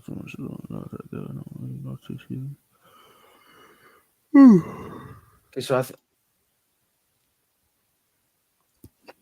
so 627, 589, 581. Is that 627 for 2019? What are we looking at here? The United one. So it says 2019, 18, 17, and then 627, 589, 581. Yeah. So So 81 is 17, 89 is 18, and then 627 would be 2019. Yeah. Yeah. Okay. And then you compare it to this one. So it did actually. Yeah. Obviously, with COVID, it would have gone down. And think about it, here's pounds as well. Yeah. And Is that here's dollars? euros. Euros. Okay. Yeah, it could. No, it's euros. So in 2020, they were not UCL, right? 2020. Yeah, that season. Remember, they got the Europa League final that year. So that means they had a revenue of like maybe 40 euros, and then it dropped to 580. Yeah. Okay. All right. Cool.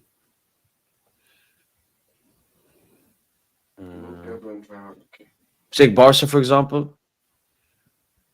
They have these are very average years for Barca compared to other European clubs. They usually is, I think, second in behind Madrid, but because of the stadium renovation, COVID, and then obviously being garbage in the UCL.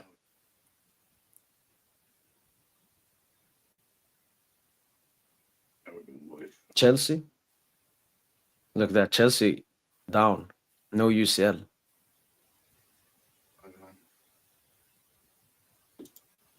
Spurs, yeah, Spurs, like they've never made more money, but it's potentially gonna go down now that they're so bad. Yeah. Liverpool a bit consistent. Newcastle, yeah, they're just going up. AC Milan, these teams are so broke.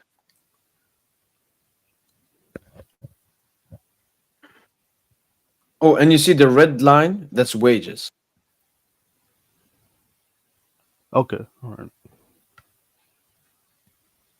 So if we look at PSG's, for example, this was the peak wages, and now it's gone down. But it's just like this was the Messi, Donnarumma, Hakimi, all of them signed. The wages went up like crazy.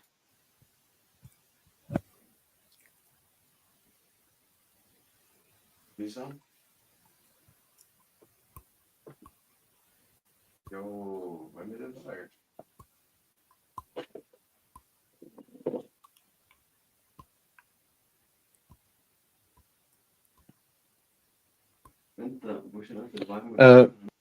Mustafa, I hope you're still here. Technical prison for your much justified. Is the mission doing?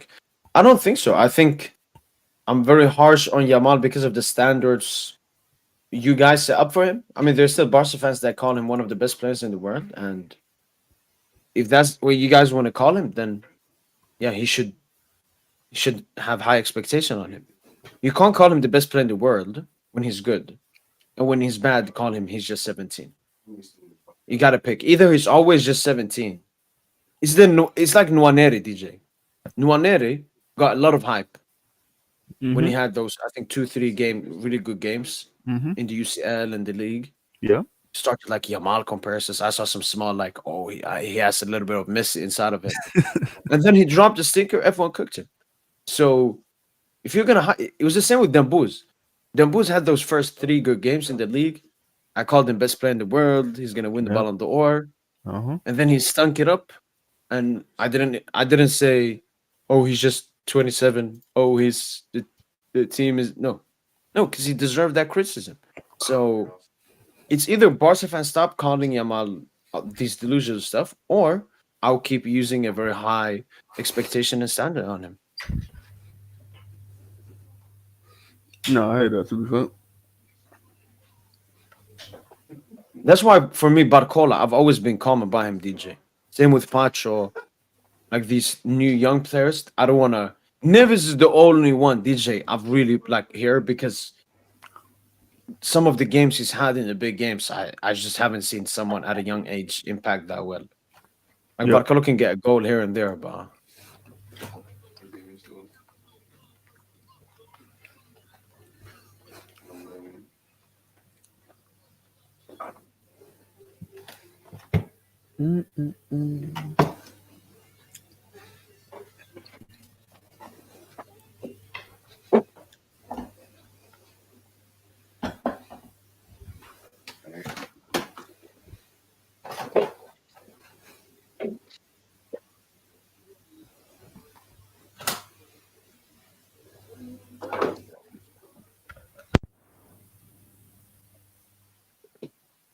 Welcome, boys. Arsenal hasn't been a team which has been dominated. That is true. They're basically better than a little bit better than the because before it was more top four. Now it's more like top two, top three. So they're back to where they were. It just I feel the Premier League is weaker at the top than it used to be. Um, and Arsenal weren't even like they never.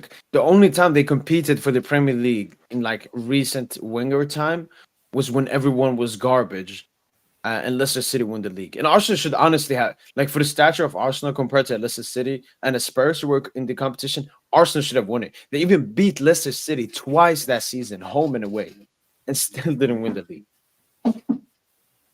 But if I was an Arsenal fan, I would probably be similar to Lee Gunner, where I want to change the mentality of the club.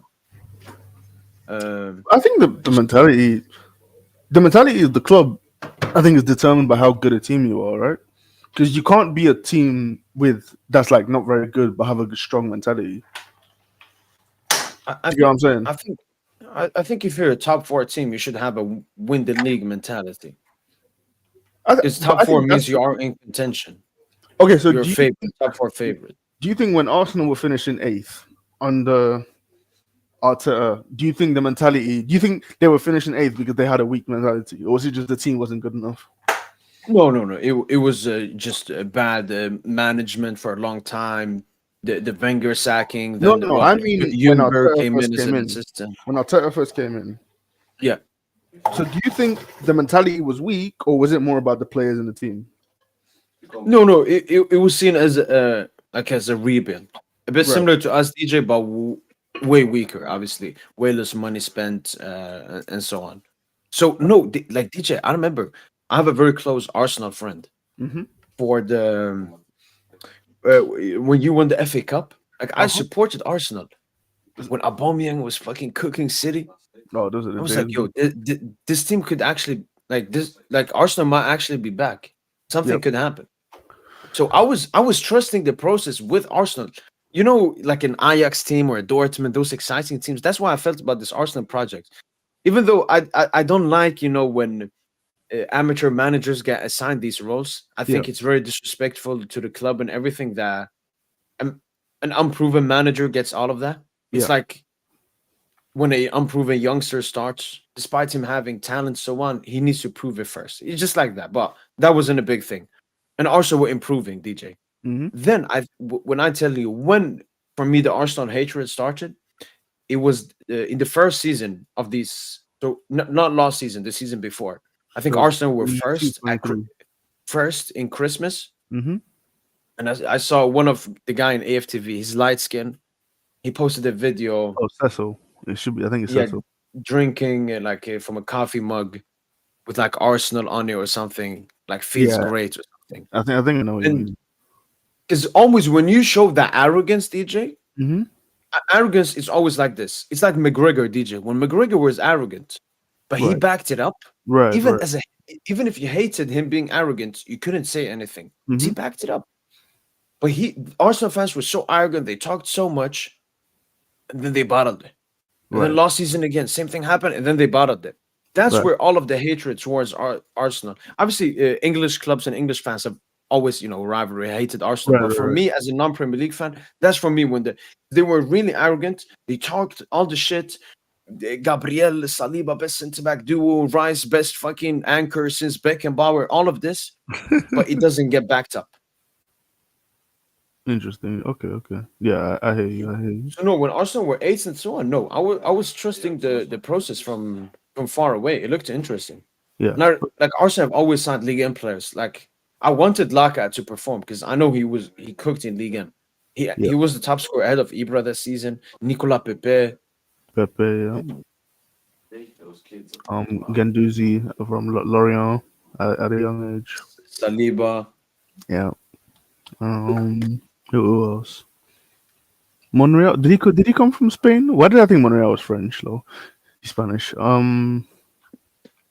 Trying to think who else. I guess thingy Koscielny at a young age. I think would have come. Oh yeah, yeah. Yeah. And then before Giroud. Yeah. Coquelin. Um. Yeah. Okay. And DJ, I can understand similarities to that to us PSG in the UCL. Hmm. Like how much we talk and everything. We haven't won one. Yeah. But I would say the main difference is Yeah. we've been a consistent competitor. And then when we've said Mbappe is the best player in the world, like Mbappe genuinely was the best player in the world. 'Cause we actually had the best talent. We Right. just fucking bottled and bottled and bottled and bottled. And that's something no PSG fan excuses. Like our mentality in majority of the UCL seasons before was really bad because they couldn't handle the pressure. Right. Right. Right. Yeah. But we Can I ask you a question? So I'm sure you've seen the sort of running gag with the whole "be humble" Haaland thing, right? yeah. So with like, so I think Arsenal fans have tried to push back and been like, when other teams have celebrated against sort of like other teams and be like, oh, why are they celebrating? They should be humble. So I'm sort of like, one of them was like I think it was the Plymouth Argyle. They beat Liverpool in the FA Cup, and so I think the tweet reply was like, oh, why are Plymouth celebrating? They haven't accomplished anything. Liverpool have X amount yeah. of FA Cup. So you get the idea. So like, do you think there's like some logic to it in terms of like, it's one rule for Arsenal, one rule for another team. So it's like Arsenal win a game against Man City, 5-1 at the Emirates, and it's like, oh, don't celebrate too much now. You haven't. They've won what six league titles. You can't celebrate too much. And it's like, oh, but other teams they can celebrate however much they won. Um okay. So we got to start from the beginning then, which where the be humble Right started. at the Etihad. Yep. Haaland said that to Arteta, right? No, I think he might have been speaking about Lewis Skelly, because I think Skelly might have been piping up. I don't know the story, but I think the story is that Skelly was piping up on the sideline and Haaland sort of took offense. And then maybe he said be humble after the game. I think it was an exchange with Arteta, but I don't think he was actually directing that at Mikel. I don't know that for sure, but I think that's what the storyline was. Because I know he did to Skelly, like, who are you? Yeah, I remember For he did the "Who Are You?" I remember that. Yeah, so you remember that as well. Yeah. Yeah, but you can go on. Yeah, I'm listening. wait, no, let us actually look at the video. Maybe can Okay. I think the video is him and Arteta. So he goes, "Be humble." I think he taps him on the back wait. because I don't see why Haaland would be telling Arteta to be humble. Yeah. So he says that to Lewis Skelly. Yeah. Yeah. So he says, "Stay humble." Yeah. I just don't understand. Yeah. So why is he saying to Arteta, "Stay humble"? Yeah. Even Arteta turns around, he's like, "What the fuck?" So Briochin. It's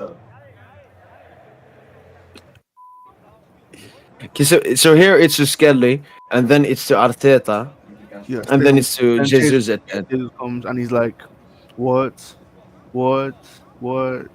What?" Okay. How many words are we gonna get, guys? Did Haaland ever say Stay humble. Did he ever talk about that? No, I don't think he was asked about it. Yeah, I don't think he was actually. It's actually funny as well when you think about it. Haaland says stay humble, and then see you have like a season where it's just like humbling after humbling. Is like it's True. kind of ironic as well. Good one. That's for me. Still.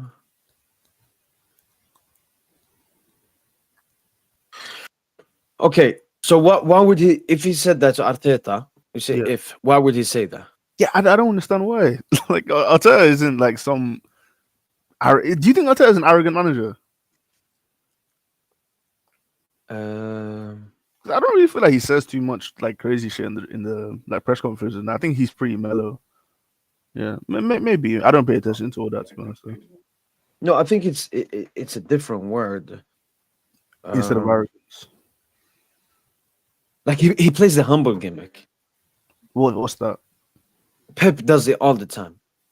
You Well, know, like like after defeat something, he sucks off Klopp. Like Lucho does that. You remember the 4 months period he played the humble gimmick? yeah, I Like, remember. I oh, remember that. Yeah. I Arteta's think such a that's good. just what most They're managers. on our good side.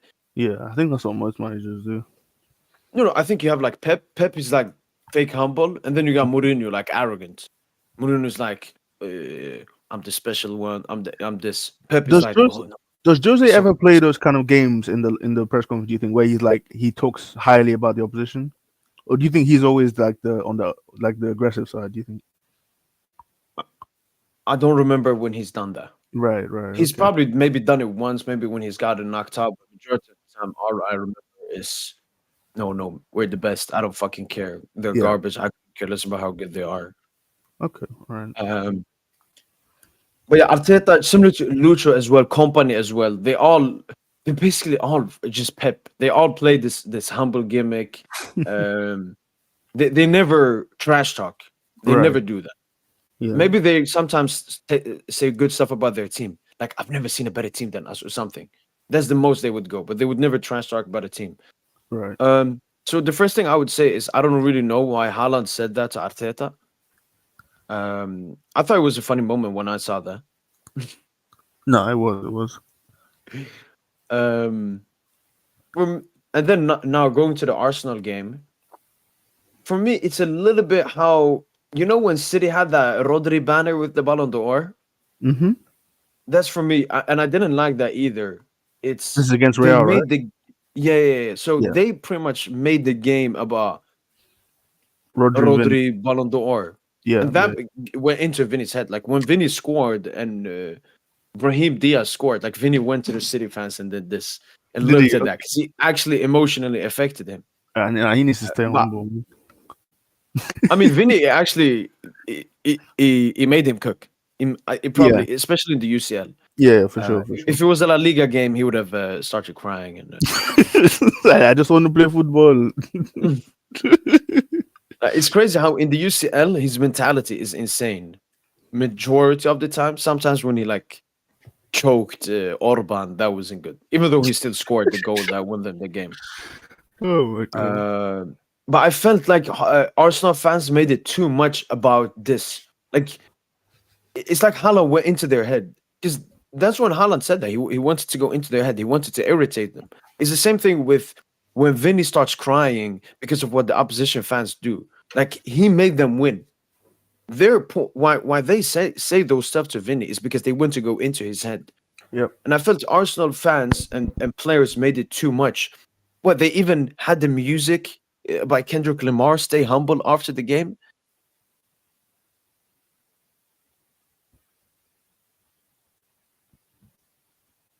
Yeah, that's right. That's right. Yeah, so for me, I think I don't think I don't think it's wrong celebrating, especially a big 5-1 victory over City, a team you've been competing for the title for the past 2 seasons. But I do think they took it a little bit out of the proportion, especially when it comes to the "Be humble" quote.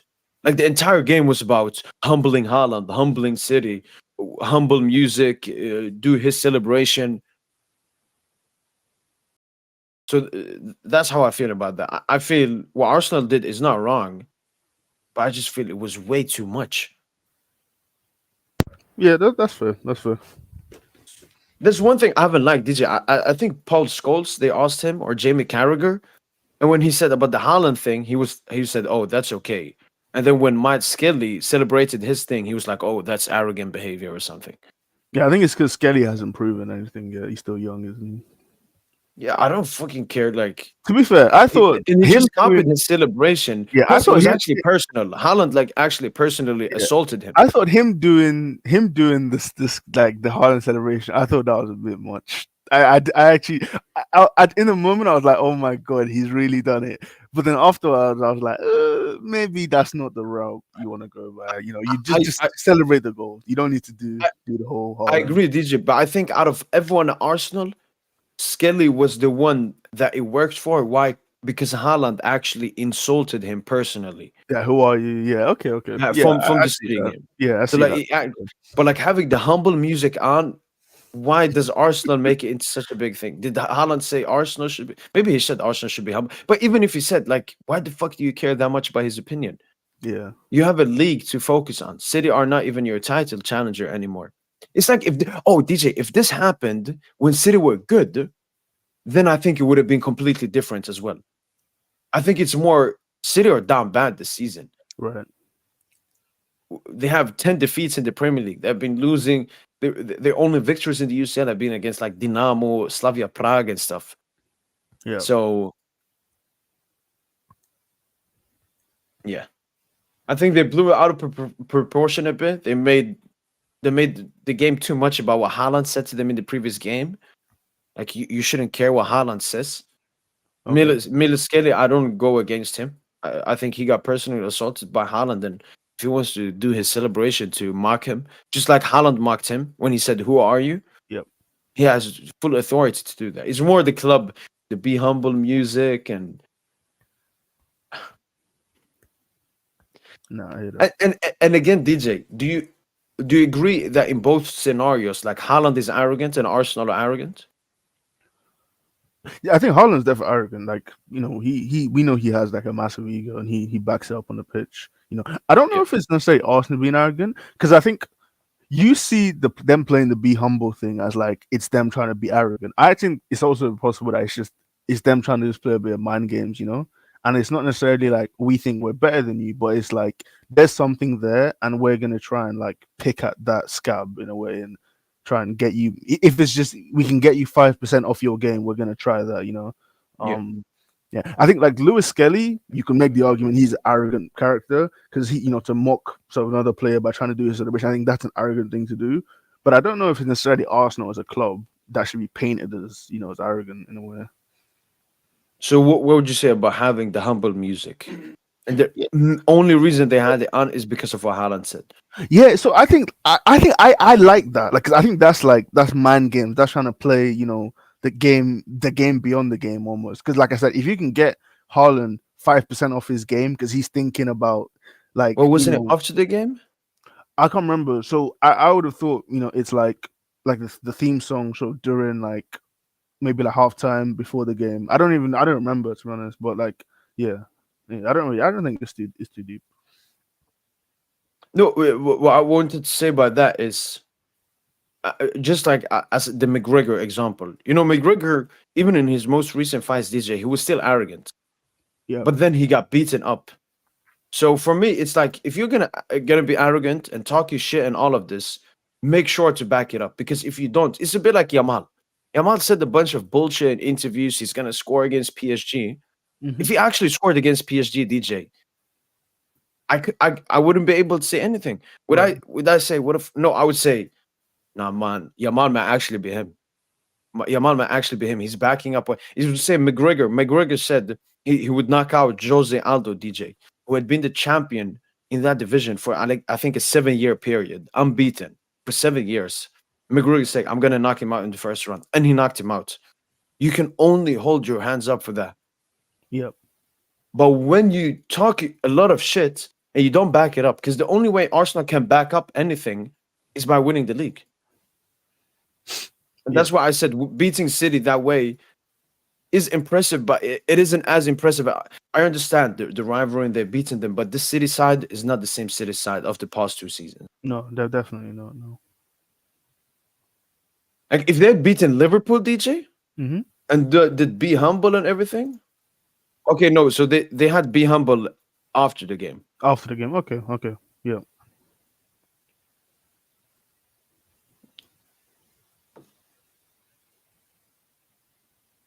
So if Yamal backs up a UCL knockouts, then you're okay with him?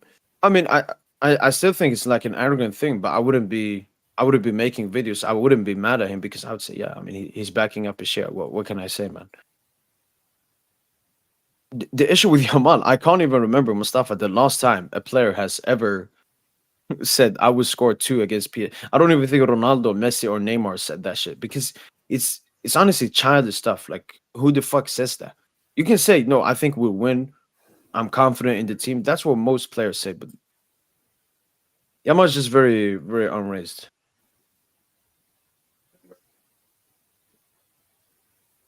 And then actually, Baran mentioned this DJ about what we talked before. Oh no, when Mourinho knocked out United in 2013 in the press, he said the better team lost tonight. So he has sometimes been a bit nice towards his opponent. Okay, fair enough. Seiko, I can't.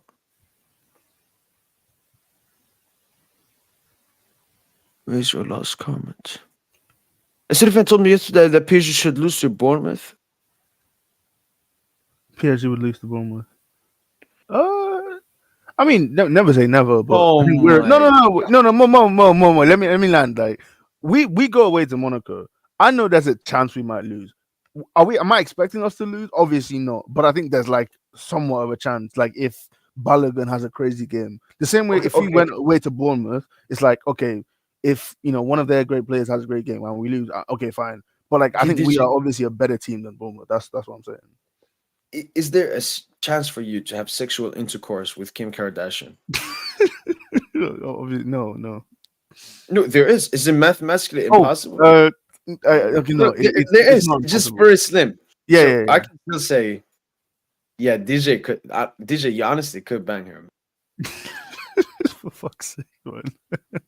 But why I said that DJ in that way, it's mostly because probably that City fan didn't just say like there's a chance Bournemouth could beat you, which is true.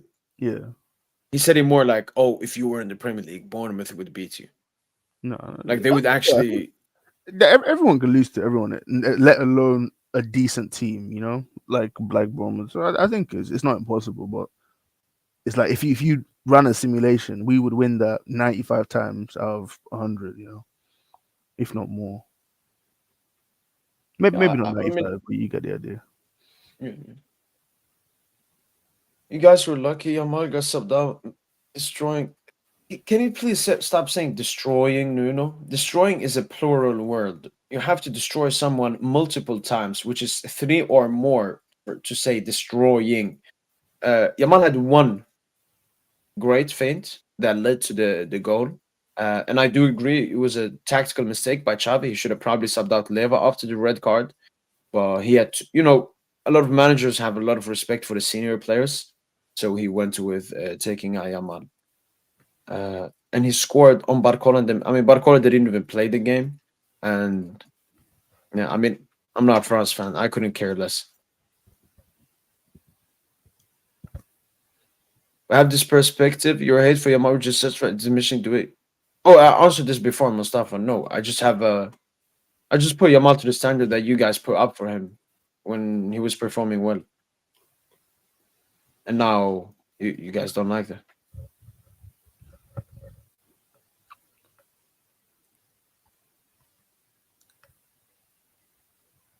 Oh.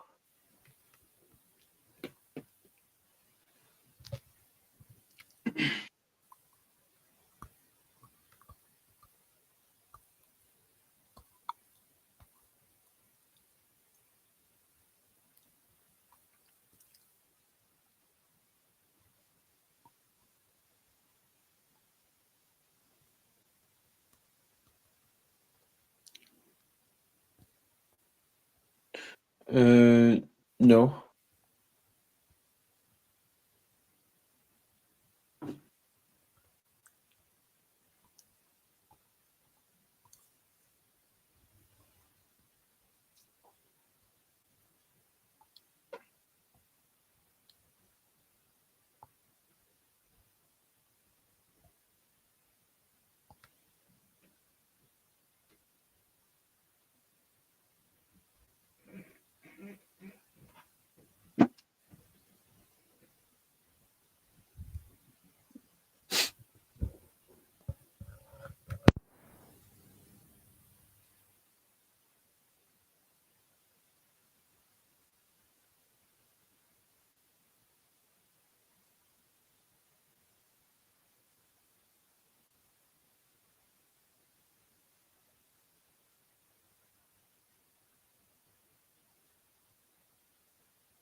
I mean, why would they care what Athletic fans think of him? I think, I mean, even there are a lot of Barca fans. For example, Barca boy, we disagreed on Yamal's performance. He did very, very few good things in that game.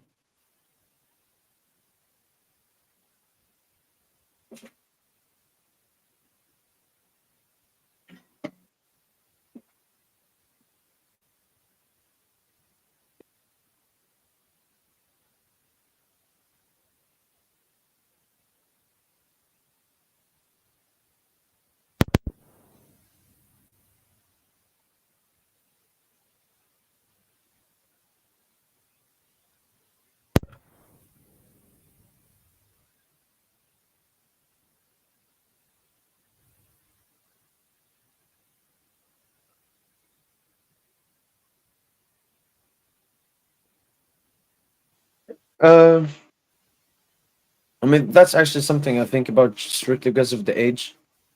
But I've come to the conclusion, no, I wouldn't do because I think the coming years of Dembele will be better than anything Yamal would do in his career.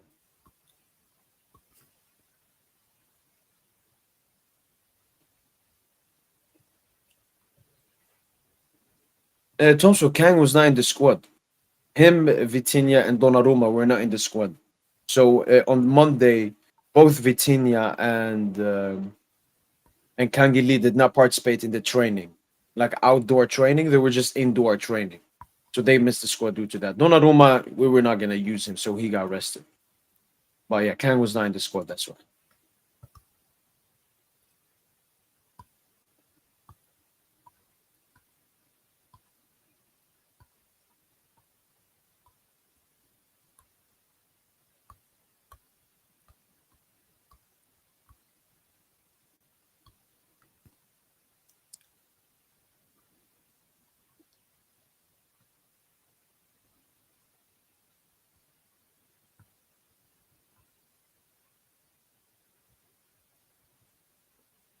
Wait, did you see the two goals United conceded? Yeah, I watched the first half. I watched that instead of the City game for some reason. I don't know why. Yeah, like I was actually excited because so obviously I told you I watched the Everton game and I really liked what they did in the second half and I thought, okay, you take that second half against Everton, you turn that, you carry that into the Ipswich game.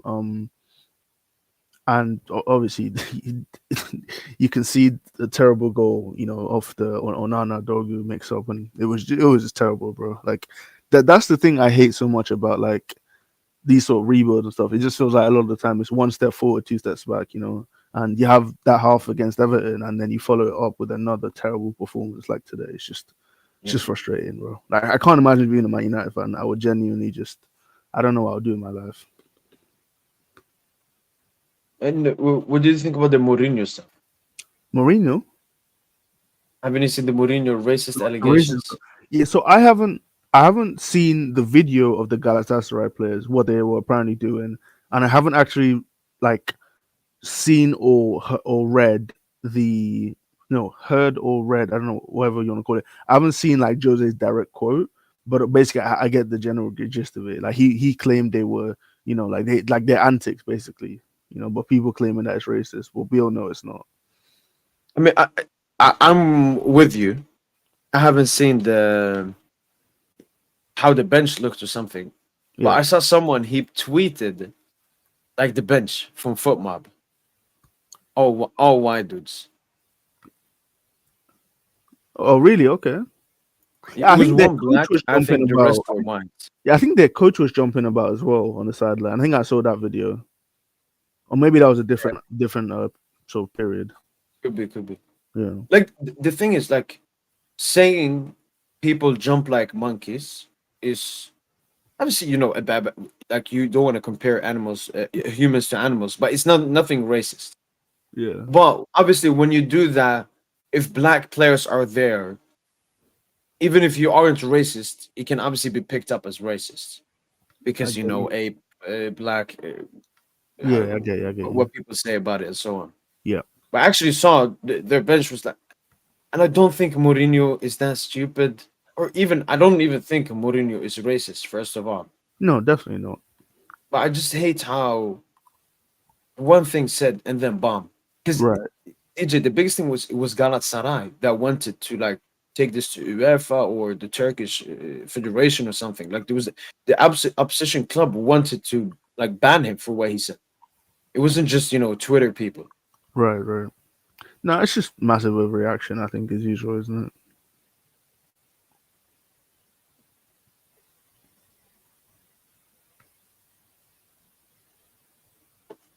I don't like any Prem team more than any other. There's some I hate, but I mean, if I have to pick one, I mean now it's not the same, but I was a huge Leicester City fan back in the day. Oh, okay. Yeah, I mean, Leicester are a nice club. I mean, it's just that period. Mahrez as well, who was Algerian for me. Oh, yeah, I mean, definitely. Yeah. I think I actually preferred the Brendan Rodgers team. Like when Rodgers came in for, I think Claude Puel, and he sort of turned the ship around. They were playing some really nice football. Obviously, that COVID period, I think they bottled top four twice, didn't they? yeah. Yeah.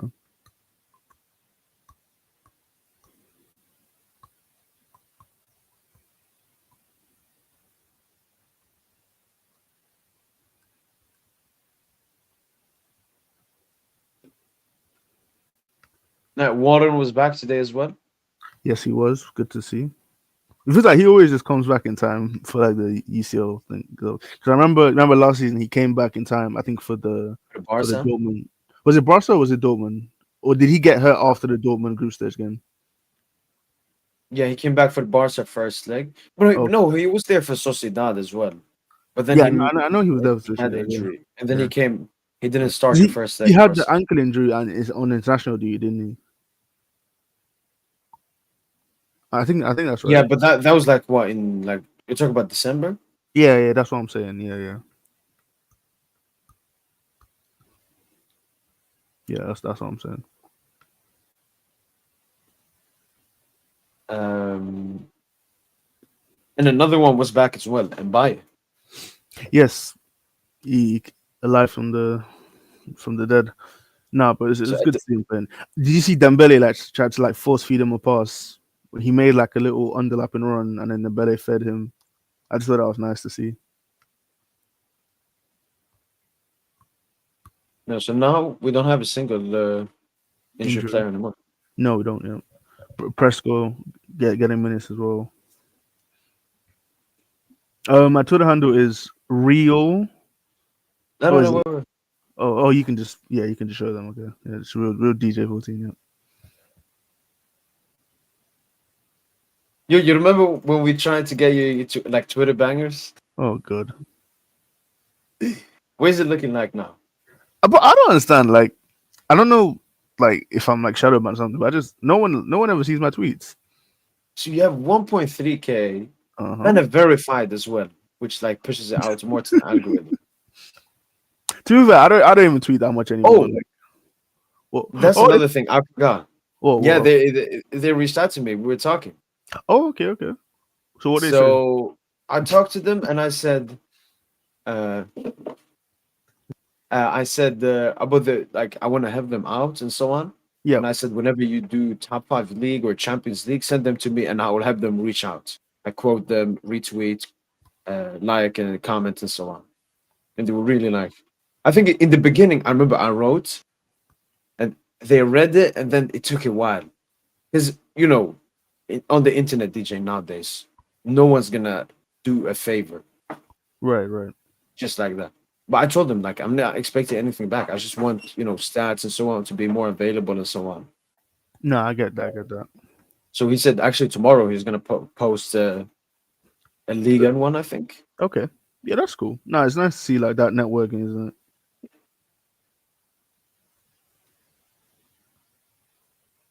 I hear. Each week I plan to post a graph for each top five league and a combined one. A league and graphic will be out tomorrow at 9 a.m. which I would DM. God damn. And then Ugh. I told him I was looking for something. He said this. No, he sent me this actually. Yes, nice. I told him we would look at that.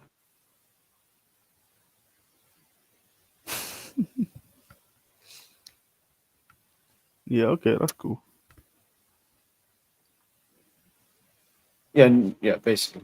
And then he told me about this thing on the side they have. So it's last 10 games, Champions League and League. And then you can like look across. So like you can see our possession. I know it Okay. just looks clean on next to each other. You can see Yeah, the lowest is Stuttgart, the interesting. highest is Stade Rennes. Yep. The Rum game, yeah, the Rum game was 1-1. That was Kavara's first game, right? Yeah, Yeah. Did was it Nakamura that scored against us? yeah. Okay, yep. Yeah, that was a fun game. Then you got passes, shots on Let target, me see. shots outside the box, shots inside the box. Well, I think he will actually like improve and put more stuff on this as well. So potentially this could be a good cheeky side to use. So like this is what shots on target.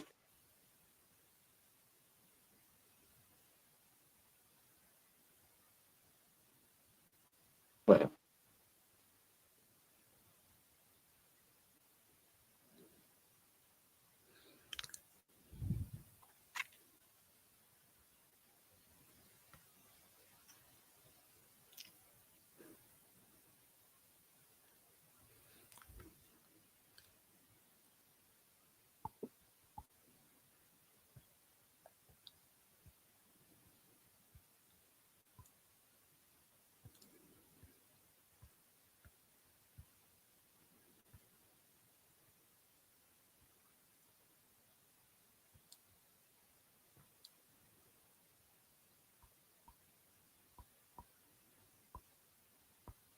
wait, did you know that PG said Paul George is taking a break from podcasting to focus on the championship? Yeah, I saw it. I don't really understand it. Like, I think it's just like a peer pressure kind of thing, to be honest. Because But him stopping the podcast is not gonna make him play better, and him podcasting was not stopping him from playing good basketball. He's just playing bad because he's a bad player. Like, I don't really get it. Like, I think it's one of those like, oh, I'm just gonna do this because people are saying I should do it. Yeah, I think it's stupid. no, when I first saw it, I thought it was NBA center. Sento, yeah. Oh, you know about Sento, yeah? Yeah, yeah. I was like, yo, is he actually saying these words? Because as you said, it's two stuff, DJ. Yeah. It's either it's a PR move, Yeah, it's or definitely a PR move. Definitely, I know, 100% a but PR I move. just have another one which would just cook him even more. Okay. The other one would be that he knows that his podcasts have been affecting his play, and he's still doing it. I refuse to believe like the amount No, of I'm not free saying that's time true. that I'm just saying he's saying like that's his right, truth. I would just ask him. So wait, so you know that this has been affecting you again? right, Like, but what you would were you still say then? doing it. Yeah, yeah, yeah. No, Like for me, it's a win-loss situation. If he's talking the truth, it's bad. If he's lying, it's bad. yeah. I get that, to be fair. Because the amount of like taking 2 hours a day to film a podcast, I don't even think he's been doing it in person. Like I don't watch the playoff people. I watched like some of the off-season stuff he did when he had Cameron Brink on. He had what's the name, Juju. He had a couple other people on. That was really cool. But I think he's been doing more like remote interviews recently. Like taking 2 hours of your day to film a podcast is not stopping you from being a good basketball player. Like he's Yeah, playing bad because he's playing bad. Like there's no one that's making him play bad. yeah. It's like just an excuse. Exactly. Yeah. I mean, he's dropping a stinker now. Yeah.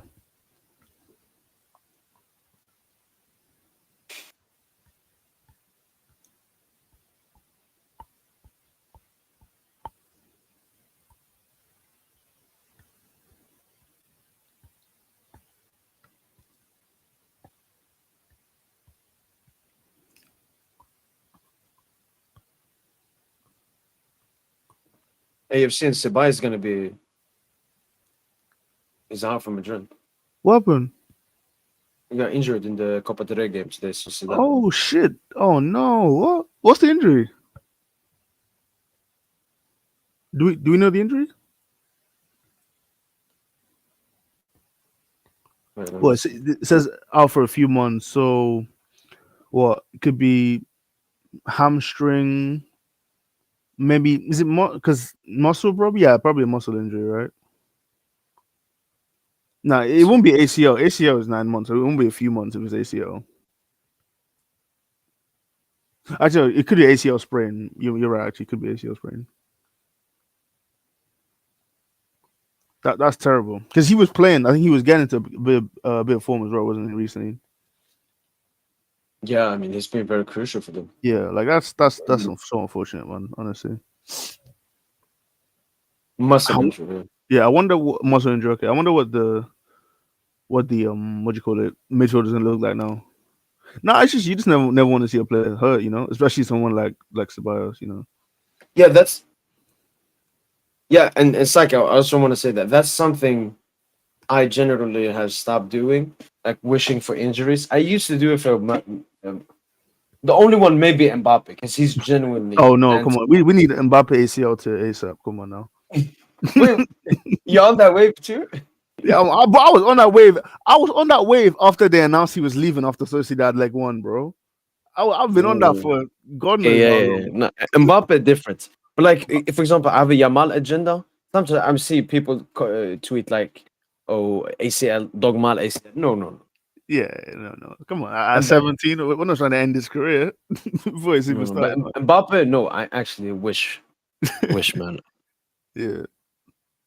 Kimpembe, Oh. yo, Kimpembe, I would make the biggest video.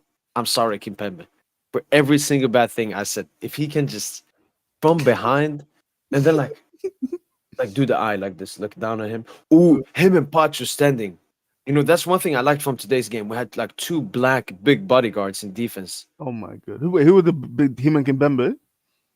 Yeah, Pacho and Kimpembe. Oh, okay. How did Presco look when he came on? Because I didn't really notice him. But did you see anything? Or you just blended in pretty much? So there was one moment like they had a really. It was like a 1v1 versus Kimpembe, and that guy. He cooked just him. one touch, he got the burst ahead of him, but the play wasn't that good. It was towards the end of the game. He was a bit tired, not the best. Right. Yeah. But no, Kimpembe is just. I mean, it's still early on, but no, definitely. The thing is, he's been out for 3 years, so it would take him a while. Right, especially with him not playing at all, pretty much. Yeah, I think Presco needs to go in the summer. I think everyone accepts that. Just hopefully he can leave with a UCL or something. That would be nice. Yeah. Him and Marky. Double package to Saudi. Oh, Qatar. Get him link up with Verratti and Draxler. We'll build like the ex-PSG squad in Saudi, in Qatar. Diallo. Diallo. Where's Van der Veel? Maybe he's still got a couple years in him. Get him back in. Did you see the Anthony red card got removed? Yeah, it had to. That was bullshit. That was dumbass. Bro, how is Anthony revived his career, man? This is insane. No, he has insane PR now. Bro, insane. It's crazy that he went from being like a meme joke. Now everyone loves Anthony. It's actually crazy what a couple good months can do for you. Why couldn't that happen to Dembouz though? What do you mean? Because that's the thing I never understood with Dembouz. Like he got clowned, like being a meme, missing chances, looking a bit funny. Yep. But then when he started cooking, he didn't immediately get that praise. Oh, yeah. I think to be fair, I think with Anthony, he's genuinely hated as if he was a bad person. Right. I think Anthony's still a meme, but now he's just a good meme because he's actually good. That's the difference, It's like. Whereas like Dembele now is like I think he's just now respected as a good player. Some people see him as a great player as well. Yeah. But I think that's what makes the Anthony conversation so fun because he's still a meme, but now it's a bit more fun because when people say he's the best player in the world, it's like no, he's actually really good, but like he's obviously not the best player in the world. So it's just more fun. No, like I don't even think he's a meme anymore. Just think about it. If we say a random Brazilian we didn't know about came to La Liga, had 3 man of the matches in a row. Right. Which no player has done in the history of La Liga. You're joking. Never 3 man of the match in a row. Okay, he might be the best player in the world. Bro, And he the volley he scored, I think it might have been Europa League, but oh my god.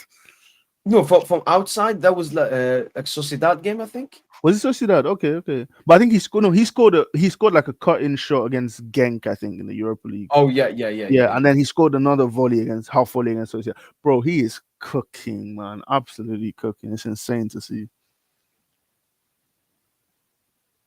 And you know who he's playing on the weekend? Real, yeah, they're playing Madrid.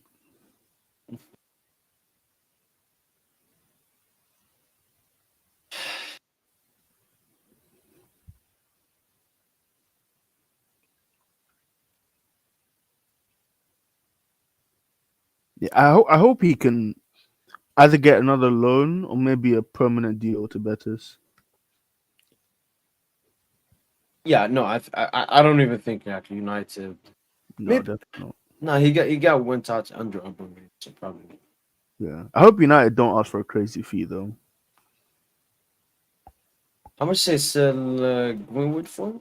Greenwood was Like only 50, 25? well, 40, yeah, 45, 50 with a big sell-on clause. No, maybe not 50, but like 35, 40, I think. Because the Greenwood deal, I found it really weird because I thought with the Greenwood deal, it was one thing or the other, either low transfer fee with high sell-on clause or high transfer fee with very little sell-on clause. But Marseille ended up paying upwards of 40 with 50% No, sell-on clause. 26. Was it 26? That's how much they paid, 26 mil. Yeah. What are the add-ons on it? I thought it was more than that.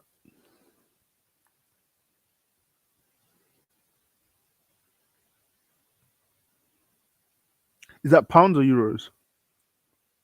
Euros. So wait, what is it called? Wait, Stellon. yeah. Can you search up Greenwood Fabricio?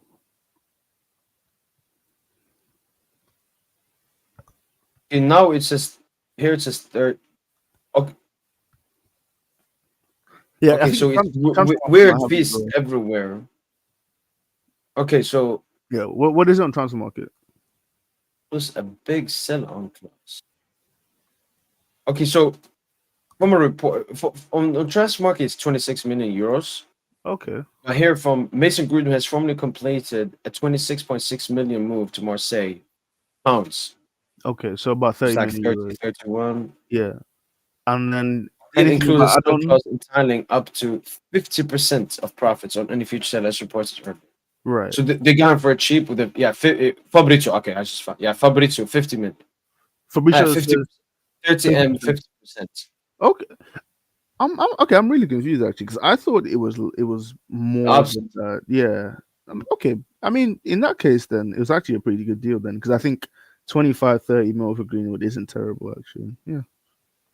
If they can sell him for 70, Yeah. they would still make a You know what? profit. I think part of the reason why I thought it was 50 million euros they paid because I think at the time maybe I thought 30 million pounds was a lot of money for him. Maybe that's why in my head I got myself confused. So, and he's a bonus. Yeah. Well, maybe United do the same thing then. But I can't see him going to Betis. I don't know You know if they have that why? kind of money. On a permanent deal? Like the money United are looking for. Yeah. I think maybe like a loan with an obligation or something next summer. So like maybe like a 10 mil loan with a 15 mil, obligation, something like that. And maybe like United just do Betis a solid, something like that, maybe. Yeah. Yeah.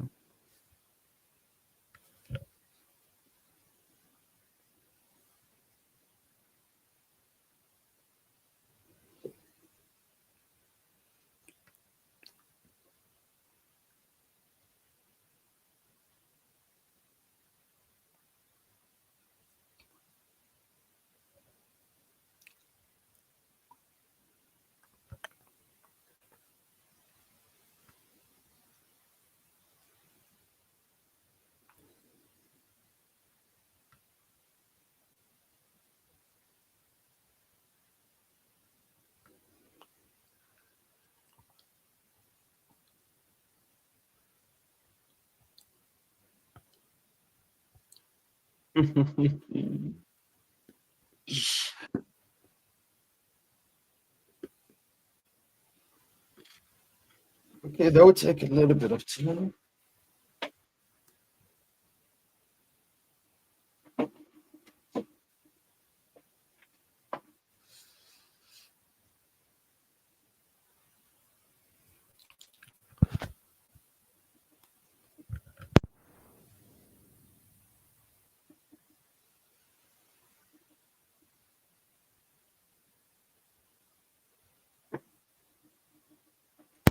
Yeah, I'll be back later.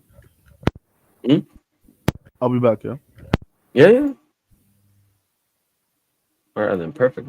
Then I can do this now for you. But so I'm basically like filling it in all myself.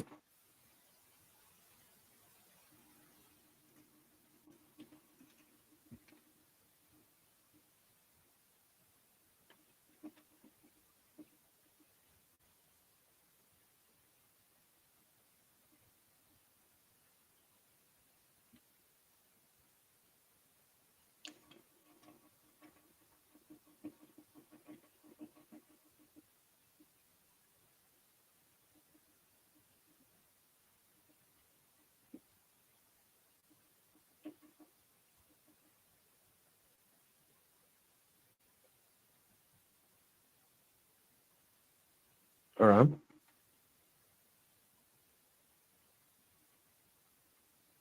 Really? Is your channel banging like that? I didn't know that. But our YouTube channel stinks, man. Stinks so much. My channel is honestly better than theirs channel.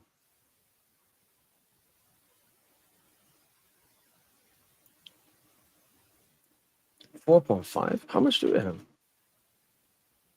We have 8.25.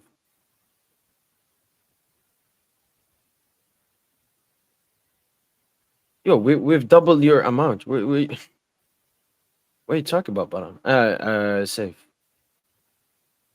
No, no, Baran, I would do that. If DJ was here, maybe not, but now that he's gone. Okay. Okay, so Baran, what I will do is I will first put Pedri in, and then I'll put Ceballos in. So it will be created. So you can see it step by step. Okay. You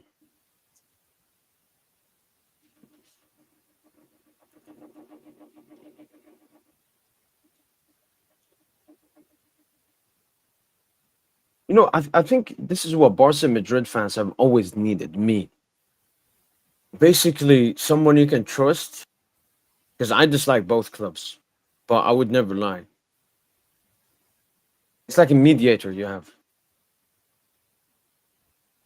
which I think is very needed. Because Barca and Madrid fans cannot have a conversation, which I understand, like the rivalry and so on.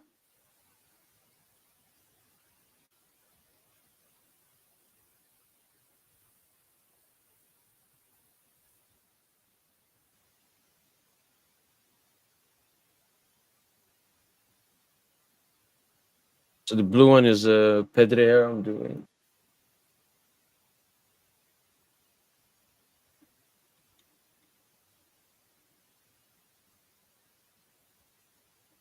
After that, I want to say like Vitinha. Is it?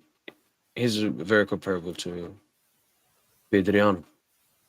Pedrino. Expected assists. XA. Is it different? Expected assists 96. Okay, they will have Pedri. Jesus, man.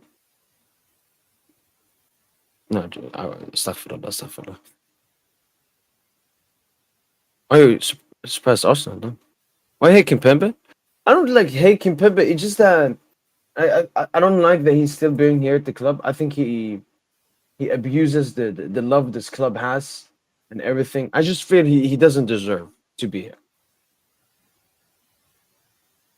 I think he takes away attention when he should. He shouldn't. Like he's like a celebrity at this club rather than a super, football player.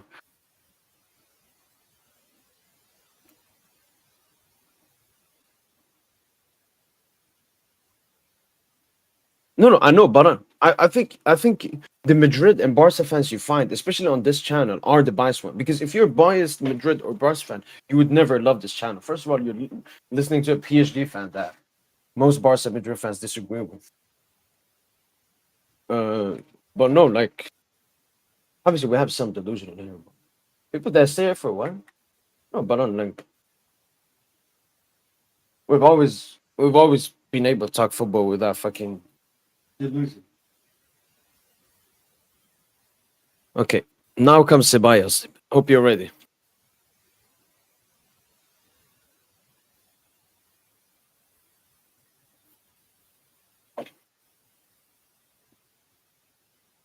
Okay, passes completed.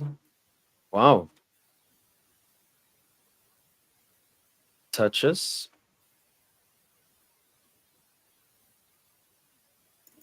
Wow.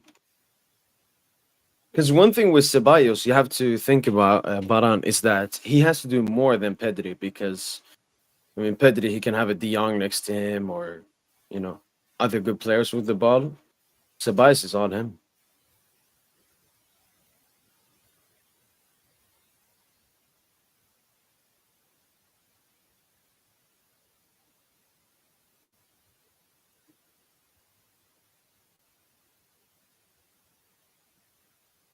But if you ask some delusional Madrid fans, who's a better passer, Bellingham or Ceballos, I still think a lot of, especially the Jude Glazers, that think, I don't know,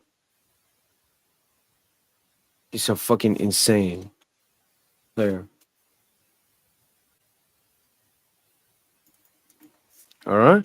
There you have it, Baran. Not that bad. Habibi, appreciate it.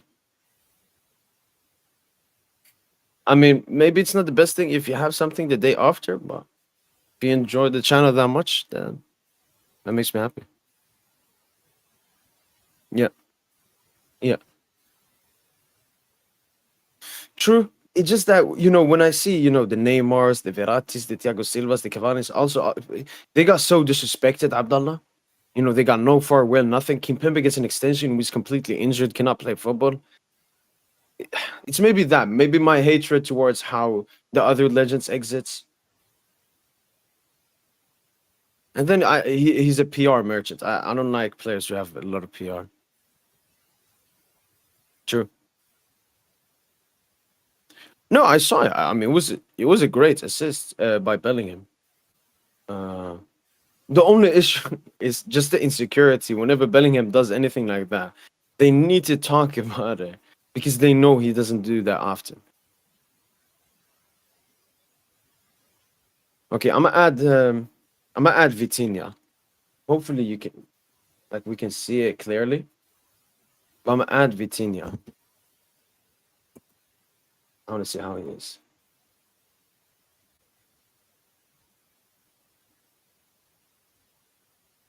I can't even see Vitinha's.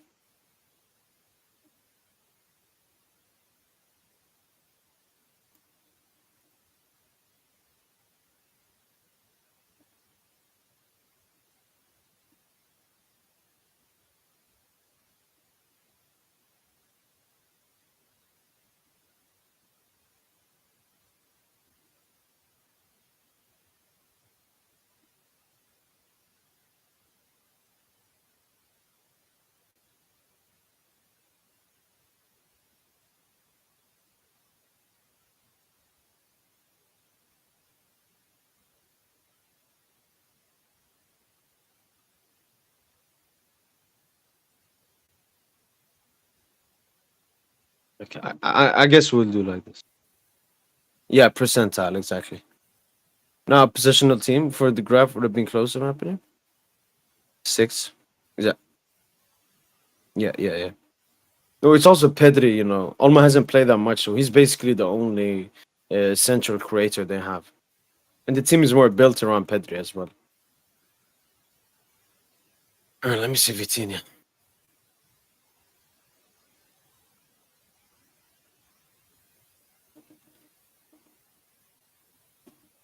Okay, so passes completed 98,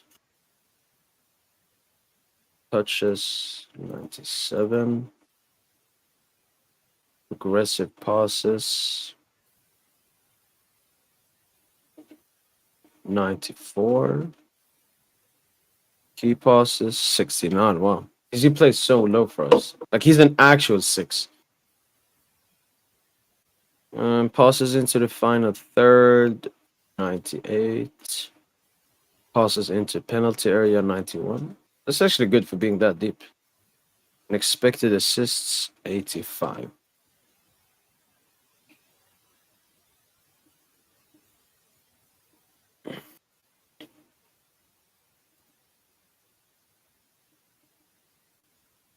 FBRF, which is Opta stats.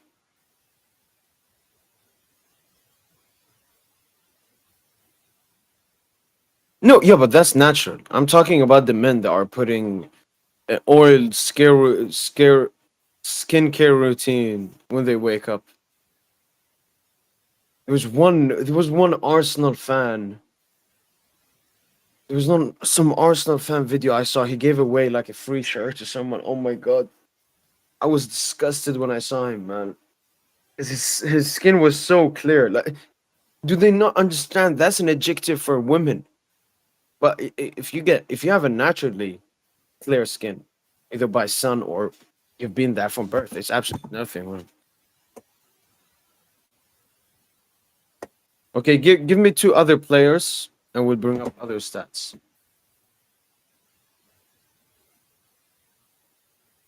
Let's do it like a PSG player versus a Barca and a Madrid player. We can do that. So think about three players, similar position. Could do maybe Barcola, Rafinha, Vini. Centre backs is I don't like to look at stats at all because it doesn't make sense. Okay, I'm back. Yep. Yeah.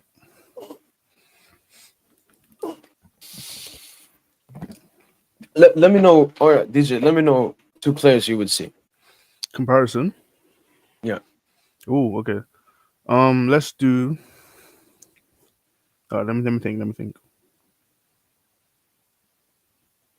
Okay, let's do Vanderson, and we'll do Vanderson. I'm trying to think of another fullback. Mm.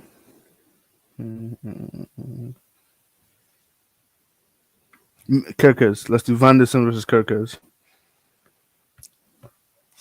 No, but DJ like an interesting one. Why would anybody care about Van der Who's the other one? You know Kerkers, the Bournemouth left back. Yeah, who are these bum? Like, give me like Nuno Mendes, Alfonso Davis. Give me Okay. If Barcola, you Vini. want to do like big players, but I feel like with the thing with big players, you know that their numbers are going to be good. That's the thing. Yeah, but some like they might give you a picture. One guy is actually better than the other guy, Right. at least by the stats. Okay, chat. If you guys have an idea of someone we can do, we can start off with Soboslai versus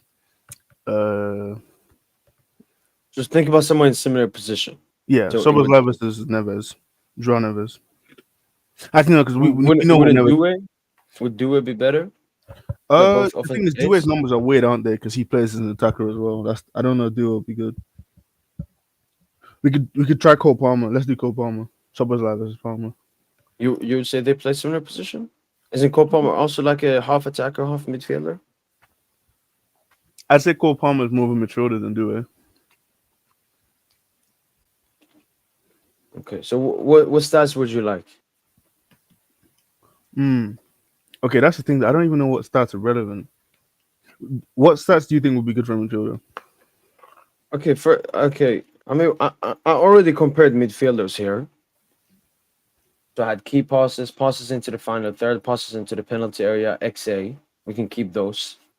Maybe we'll remove progressive passes because I Okay. mean they're playing so high up. It's not really progressive passes. Let's do A big Palmer thing. versus Verts instead then. No, Palmer versus Musiala, sorry. Okay. I think that's a better comparison. Okay, then we can keep dribbles. Mm-hmm. And we can add dribbles, and we can add progressive carries. Yeah, cool.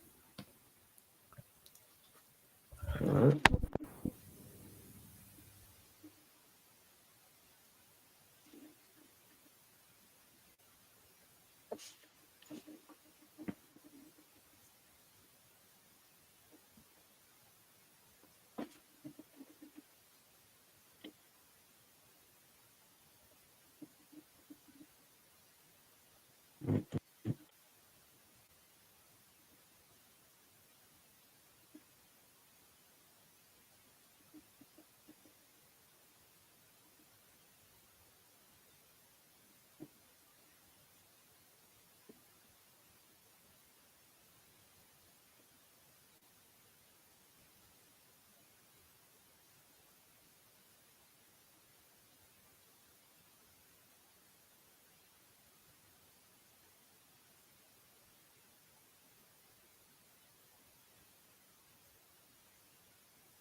Wow, Pusiala's playmaking stats are not that good actually.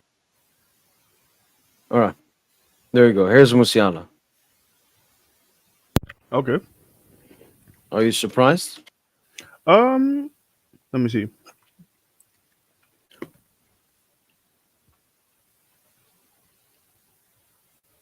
I'd say they're a little bit better than what I expected, probably. Obviously, the talk has been him having a poor season, isn't Has it? It's mostly like you see, like in bigger games, it's been midi. it? Hmm. That's why Bundesliga's been stat padding so much, man.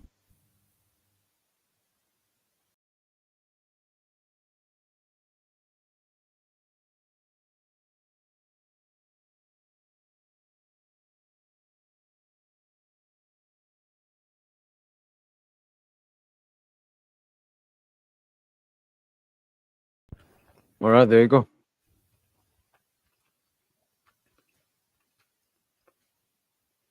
Okay, so Palmer is green, right? Yep. Okay, this is interesting actually. Yeah, Palmer's numbers aren't that impressive actually. So is this totals or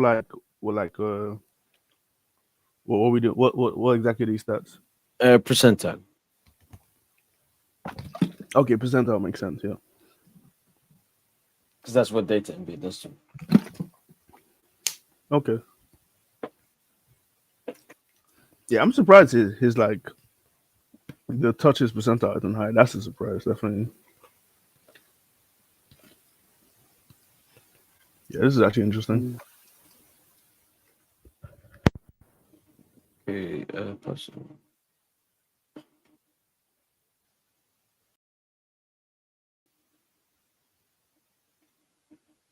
I saw one in the chat. Nuno versus Balde. This is something I actually want to see. The thing with Nuno, though, which does come to Nuno's defense, is that he plays pretty much as a third centre back. But let's still see.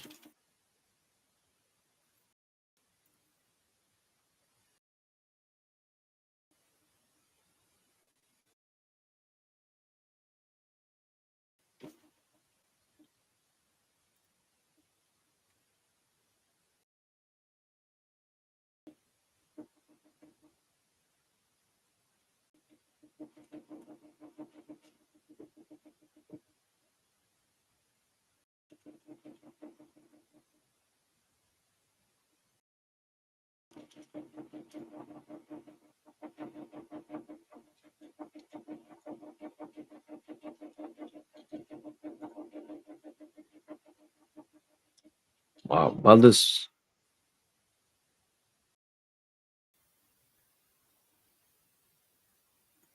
Wait, is Balde the blue?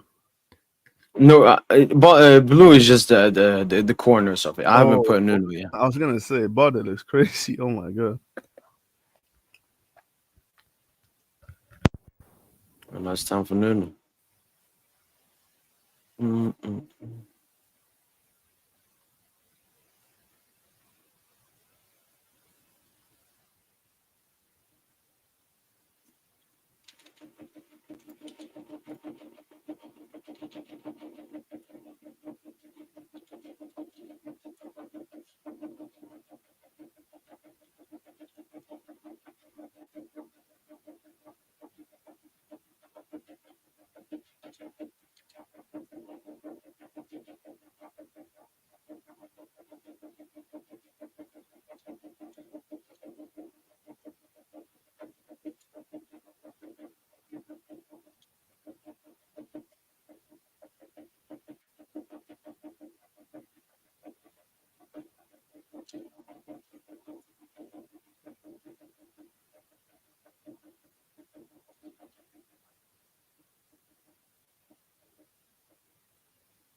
All right, there you go. There's Nuno Balde.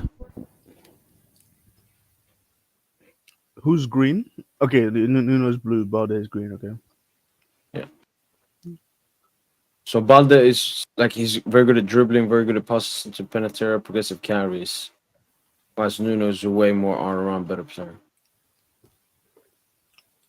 And I said you also have to take into account that Nuno plays deeper, which can Right. help him in some stats, probably.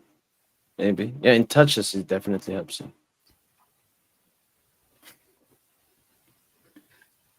Chat. Do you guys have any comparisons you want to see? That's up at Magic.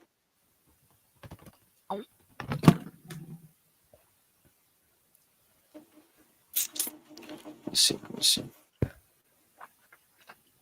Mustafa, I don't want to do centre backs because centre backs are. Yeah, I never look at centre back stats. Never.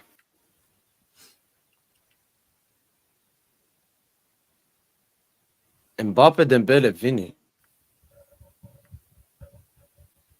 Should we do Mbappe, Dembele, Salah, DJ? Or you want to keep Mbappe, Dembele, Vini? We can do Salah. Because Vini's having an off season, so I don't think he would dominate that many stats. All right. What stats would you want to have then? Okay. So we're looking at forwards. So okay. So what stat do you think are most relevant for forwards then? You said you think goals or like non-penalty First we'll goals? do goals. Are we doing non-penalty We goals can or goals? do non-penalty goals. Non-penalty goals. Okay. Or do you want to do Then we non-penalty do XG? Or should we do both? assists. Let's think. Let's see how many we get. Okay. So goals, non-penalty goals, assists. Then we do XG. Okay. Then we do XA.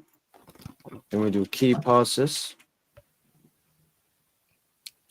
We can add dribbles. Okay. So is that dribbles completed or dribbles percentage? Completed. Okay, dribbles completed. Okay. So we only look at forward stats. We don't look at progressive passes, carries. Even though Dembele would dominate them as well. Right. Right.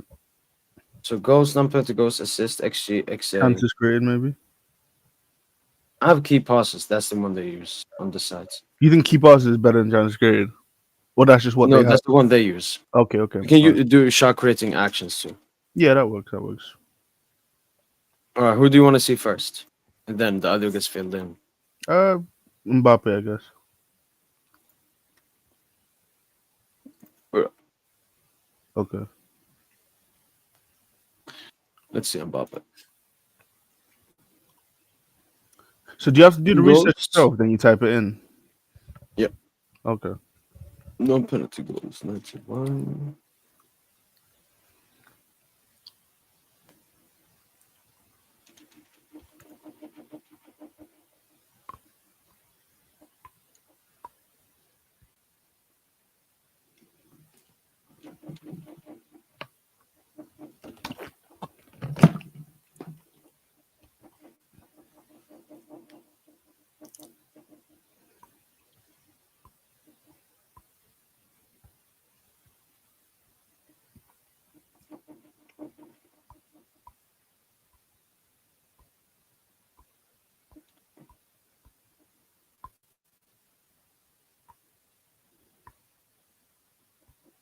There's Mbappe.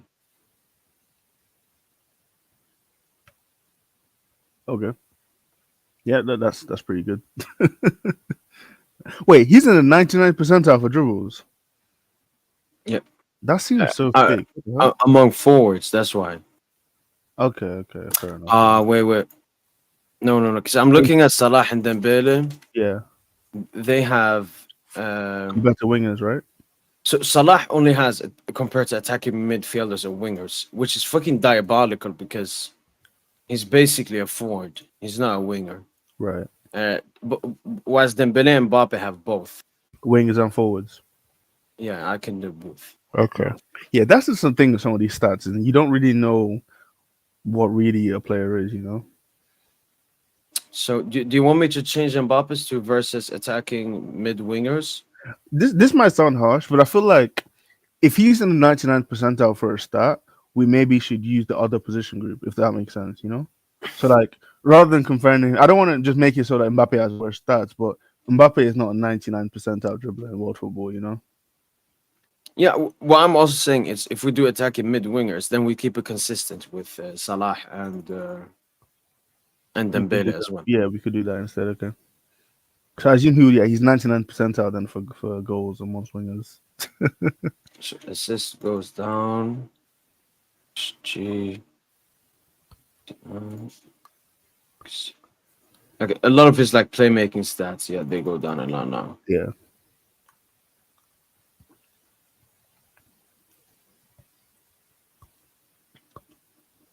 God damn. I mean, his dribbles is still good, 84. Yeah, Yeah, that's not bad. 43 per That's game. above average, I'd say. Shot creating actions goes down. All right, this makes more sense. Because Mbappe has a very flawed game. All right, let's take a look at Salah now. Goals 98. Non-penalty goals 94. Assists 99. XG 99.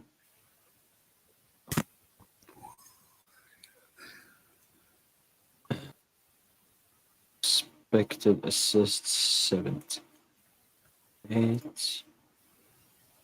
80.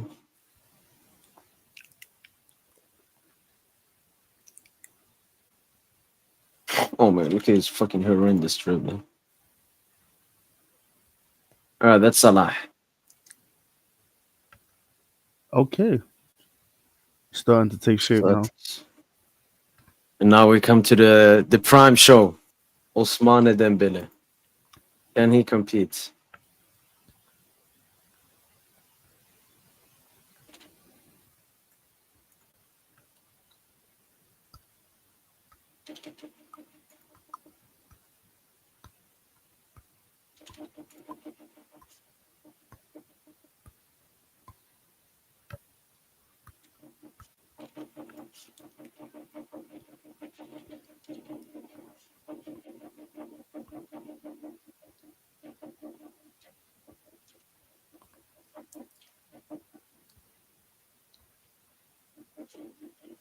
Damn, Boots, man, he did me proud.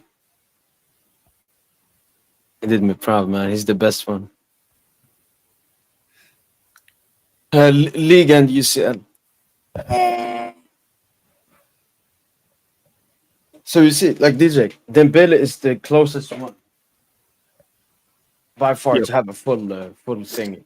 The only thing that's down on him is assists, but that's not his fault. Because when you look at XA, he's the highest. When you look at key passes, he's the highest.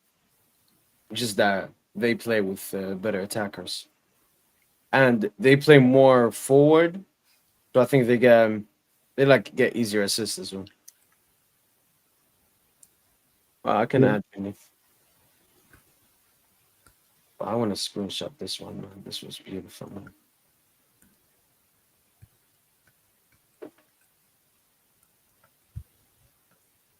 No, God first is it's that Dembele. If you compare him to last season, Dembele probably last season was 99 in dribble. It's just this season he doesn't dribble as much because he's more of a forward this season. Let's see, Vinny.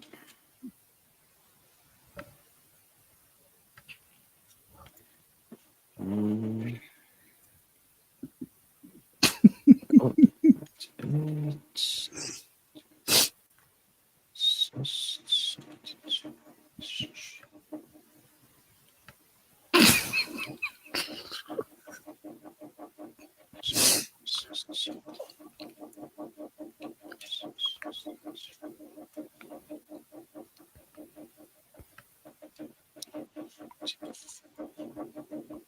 So this isn't to God's first. This isn't really ability. This is more what have they done this season? What abilities have they used? Shot creating actions. 79. Yeah, I mean, Vinicius is basically better than Mbappe's. It's basically Mbappe, but better. Very similar, actually.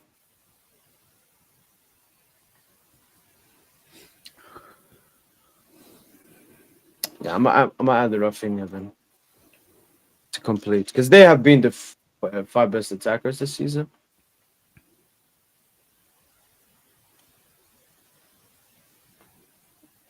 Mm.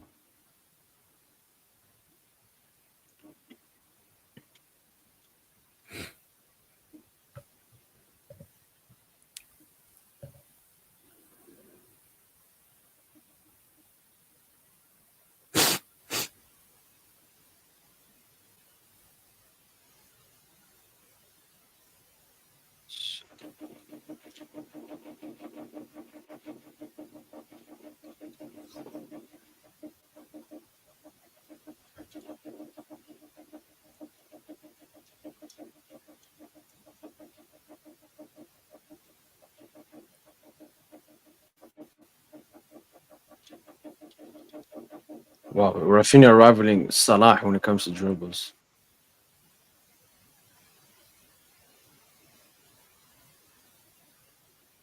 Wait, let me change that one.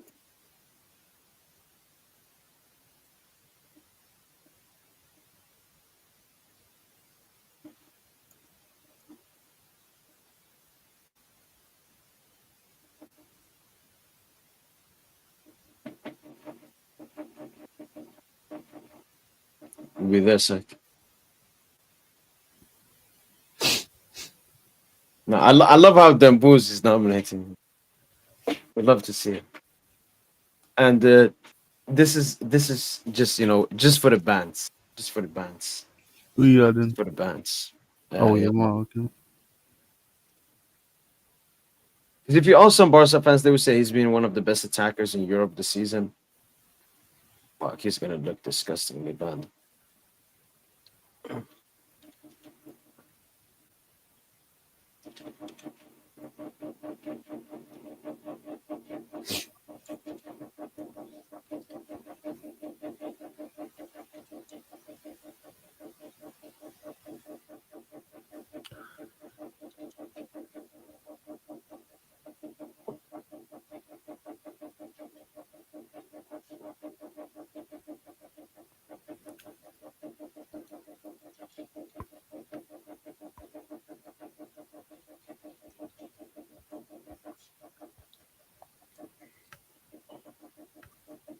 Yeah, Yamal, it's just his goal scoring is so bad.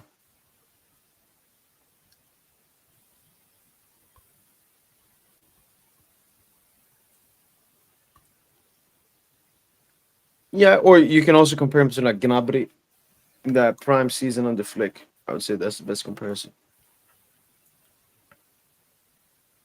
I wish you could do something so we could see them better.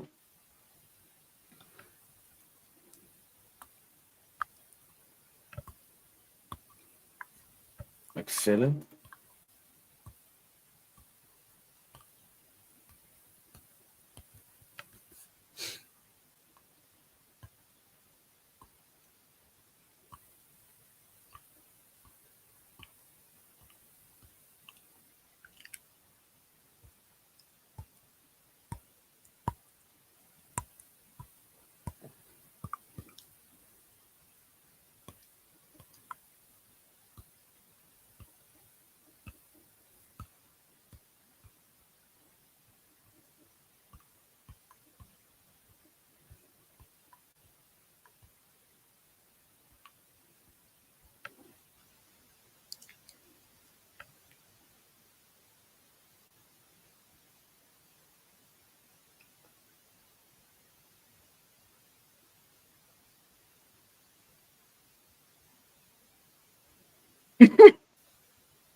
Yeah.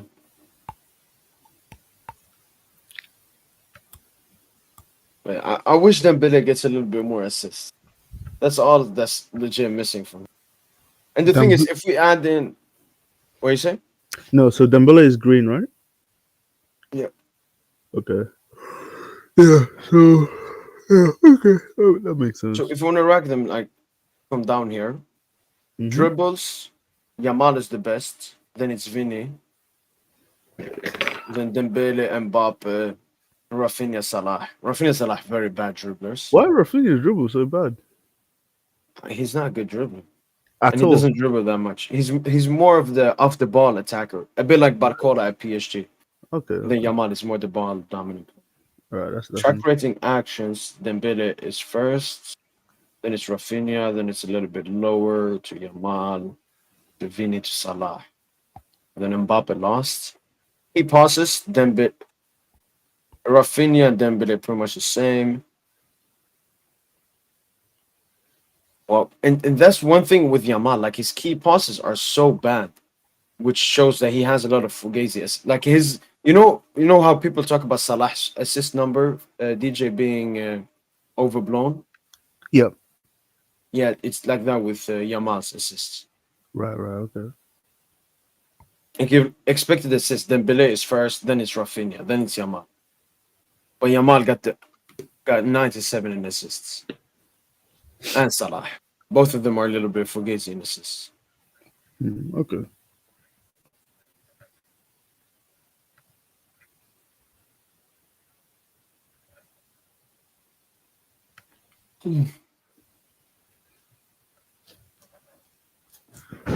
Yeah, exactly.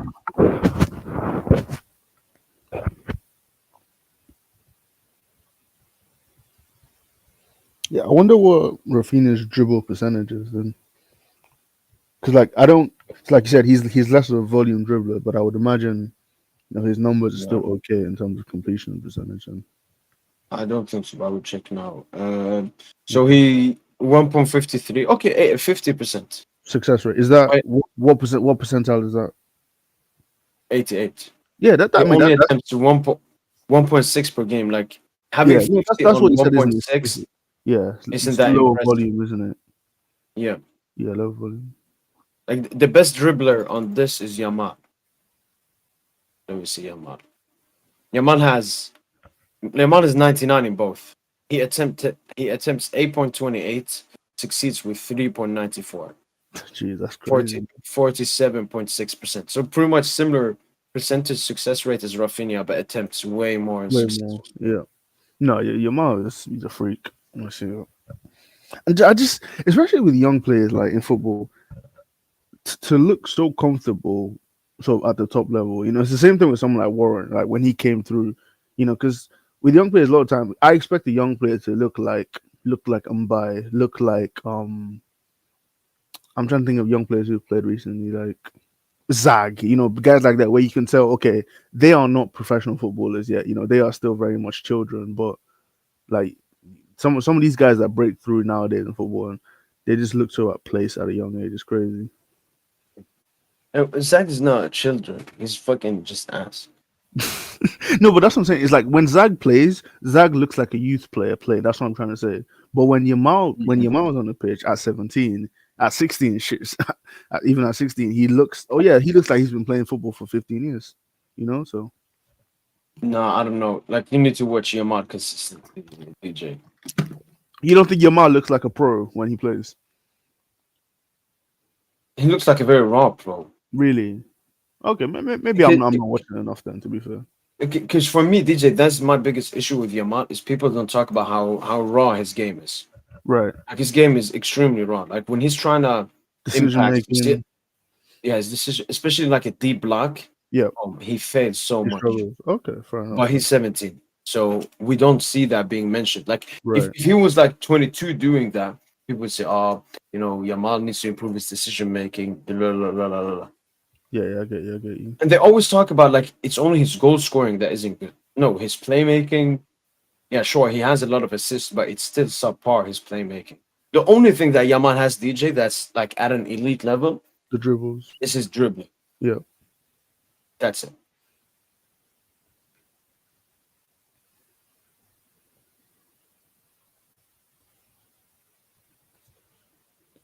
It's a useless dribble. The stats means nothing. I mean, Lufer, you are a bit right. Because DJ, you remember the stat we looked at yesterday? Which one? That had like do it really high from the stat site. This one. Look at Ah, this. yeah, yeah. This one has right here is successful dribbles per 90, and here's big chances created per 90. And you Yeah. want to be here. That means you're a good dribbler and playmaker. You have Yeah. Due here. You got Verse, Cherky. Yamal is closer to Gittins, like Dribble merchant. strictly a Yeah, dribble dribble merchant. merchant, but not really creating much. Yeah. And what was it? We found also Doku and the other one. Yeah, he was here. It was just he played not enough. So Yeah. Yamal is more a Doku Gittins than a Do it. Vert, Like, Due, yeah. Cherky. I wonder what his stats were like last season then. Because I think he had a bit more like as goals and assists last year. Wait, who? Yamal. I'm saying I Hmm. think he had more GA last year. That's what I'm trying to say. Wait, what? I Last think season. Yamal Yeah. would have had more GA last year. That's what I'm saying. No, he had like nothing pretty much last season. Oh, okay then. I mean, a lot of it was also like one thing that has to also be taken into account is the teams. Like Yamal is playing for Barca, we've scored like 126 goals. Right. So his stats are slightly inflated by how good the team is, especially at creating chances. And he Yeah. has two top goal scorers next to him. Yeah, I get you.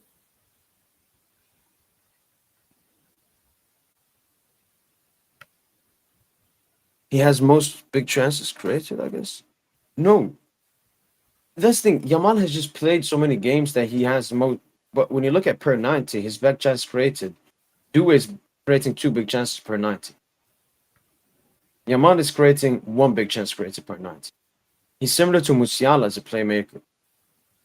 Saka is here, but we know about Saka, from set pieces. But Saka is still a better playmaker according to big chances created per 90. Even Barcola is higher than Yamal. And we looked at key passes. Key passes as well. Yamal is not even that high. Yep.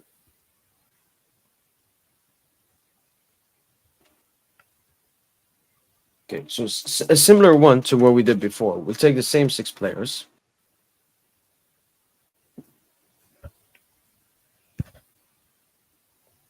Do the exact same thing. So we'll go in here.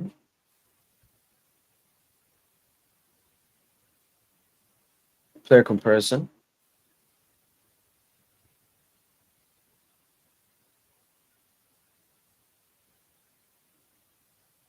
Dembele, Mbappe, Rafinha, Vini, Yamal.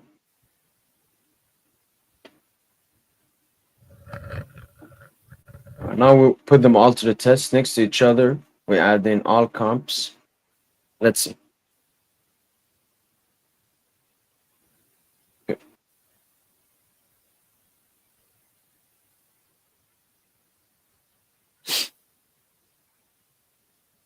All right, goals. Dembele first. Then it's Salah, then Mbappe, then Rafinha, then Vini, then Yamal. Assists, Salah, Yamal, Rafinha, Vini, Dembele, Mbappe. Goals and assists, Salah, Dembele, Rafinha, Vini, Mbappe, Yamal. So you see, Yamal is second in assists, but his goal scoring is so bad that in GA, he's still lost. Goals minus penalty kicks, Dembele, Rafinha, Mbappe. You see, Salah drops down because he's a little bit of a penalty merchant. Yep. Aggressive carries, Dembele, Vini, Yamal. These are like more the pure wingers, whilst Mbappe, Salah, and Rafinha are more forwards. That's the insane thing with Dembele, DJ. He's playing as a forward and as a winger at the same time. Usually, when you start scoring more goals and it's closer to goal, you become more of a forward, like a Salah, and you become less involved in progressing the ball and dribbling. But Dembele is competing with Vini and Yamal as a creator from deep, and he's competing. I mean, better than Salah and Mbappe at goal scoring. Progressive passes, Dembele is still first, Yamal second, Rafinha third. Vini lost actually. He's not that good of a passer. Progressive passes received, like outlet. Dembele is the best outlet. Him, Salah, very similar. Yamal, very high numbers as well. Mbappe, Rafinha, Vini. And then we look at XG, Mbappe, Dembele, Salah, Rafinha, Vini, Yamal. And we look at XAG. You see how Yamal drops in his playmaking numbers because they are inflated. Even Salah, like Rafinha, according to this, is the one supposedly to have the most assists. Then if you look at shots per 90, shots per 90. Yamal is taking a very healthy amount of shots, more than Rafinha, more than Salah, more than Vini. And shots on target, more than Rafinha, or it's the exact same. Then we can look at, oh yeah, here. So assists, as you can see, Salah and Yamal first. And then when you look at XAG, Salah and Yamal drop down. Then we look at XA, expected assist goals and expected assist. Yamal once again drops, Salah drops down even lower. Then if you look at key passes, you see how down low Salah and Yamal are. Rafinha, Dembele first, second. Passes into the final third, Dembele, Rafinha, Yamal, Mbappe, Vini, Salah. Passes into the penalty area, Dembele, Salah, Yamal. Passes into the penalty area. Progressive passes, Dembele, Yamal, Rafinha, Salah, Mbappe, Vini. Shot creating actions per 90, Rafinha, Dembele, Vini, Yamal, Salah, Mbappe. Goal creating actions per 90, Yamal, Rafinha, Vini, Salah. And this thing, goal creating action, it mostly has to do with just how not lucky you are, but what your teammates do. Because goal creating action is just a shot creating actions, but that leads in a goal. Right, how clinical So that, the player, your teammates are. yeah, and that's why it's much better looking at shot creating actions per 90. Yeah. I mean, yeah, we can look at dribbling as well. I mean, touches, Dembele is the most involved. Salah is the least involved, and Mbappe. Attempted, Yamal attempts the most, then Vini, then Mbappe, then Dembele, then Rafinha, then Salah. Succeed, Yamal, Vini, Mbappe, Dembele, Rafinha, Salah. Success percentage, Rafinha, Yamal, Salah, Dembele, Mbappe, Vini. Carries, Dembele. Total distance, Dembele. Progressive distance, Dembele. Progressive carries, Dembele. Carries into the final third, Dembele. Carries into the penalty area, Vini. Miscontrols, Vini. Dispossessed, Vini. Passes received, Dembele. Progressive pass received, Dembele. Yeah, these don't matter. So what we can take away from all of these stats is Dembele is the best one. Yeah. Oh, he won.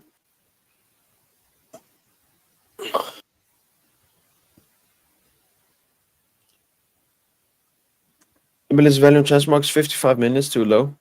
Yeah.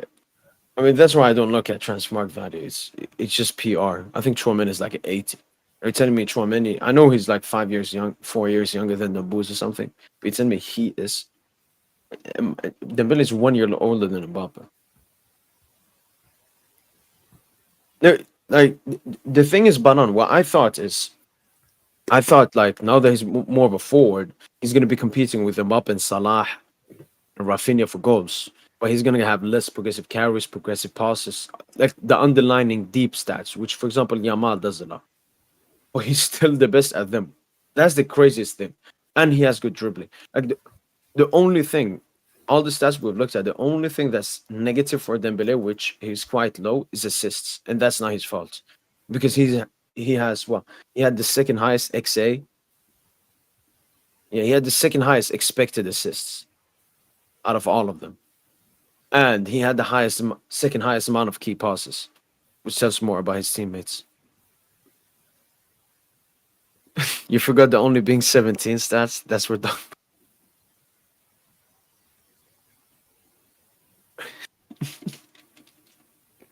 Yeah, Lamin, I've commented. FBRF it's called. This is the best sites I've been using for a while, and I think DJ and Torsten have told me this is a big. Before it became a football site, it was a basketball site as well, which always is being used by basketball analytics. Yeah.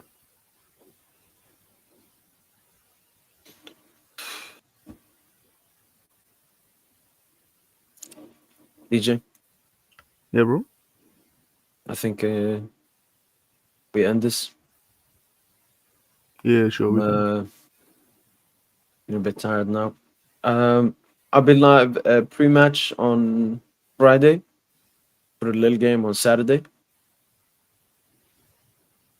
Yeah, no worries. All right, bro. You take and care. then you too, DJ. Yeah, bye. Take care, brother. Peace, peace.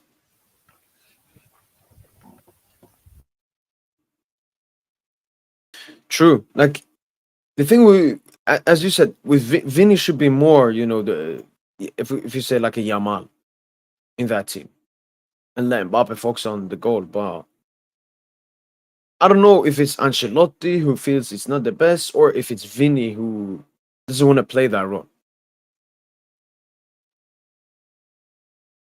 But I want to look at because it's ass. No, what I want to look at is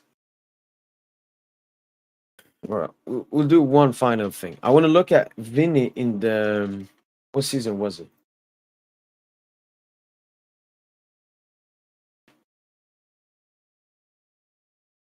Let's just quickly look at the season Vinny had with Benzema when Benzema won the Ballon d'Or. That was 11-12. Obviously, Vinny still had a lot of goals that season. 11-12. No, 12, 21-22.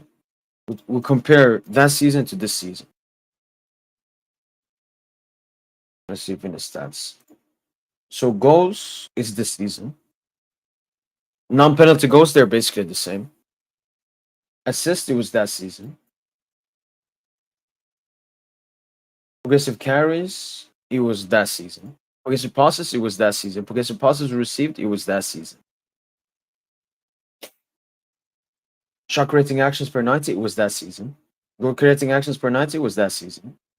A completed line pass that led to a goal. This was a stat that Dembele was insane in last season, which is like it's a hockey assist, they call it. It's a pre-assist sprint, basically, I think. Dembele was insane with it last season. But his playmaking went under the radar because he didn't have assists, with the casuals, right? But you see this one huge difference, obviously. Yeah, per 90, you see way more.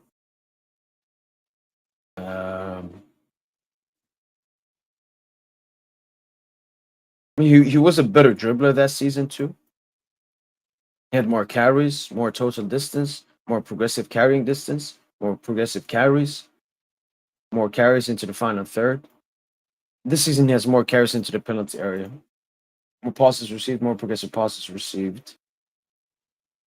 All we need to look at now is the playmaking stats. So assists was that season. XAG is this season. XA basically the same. Key passes, it was that season. Passes into the final third, it's this season. Passes into the penalty area, it was that season. So, for example, you're saying here because it's asked, but what we're looking at here, Baran, in that season he had more of that role, and he played better as that role. I think that's what Vinny has to do. You're right.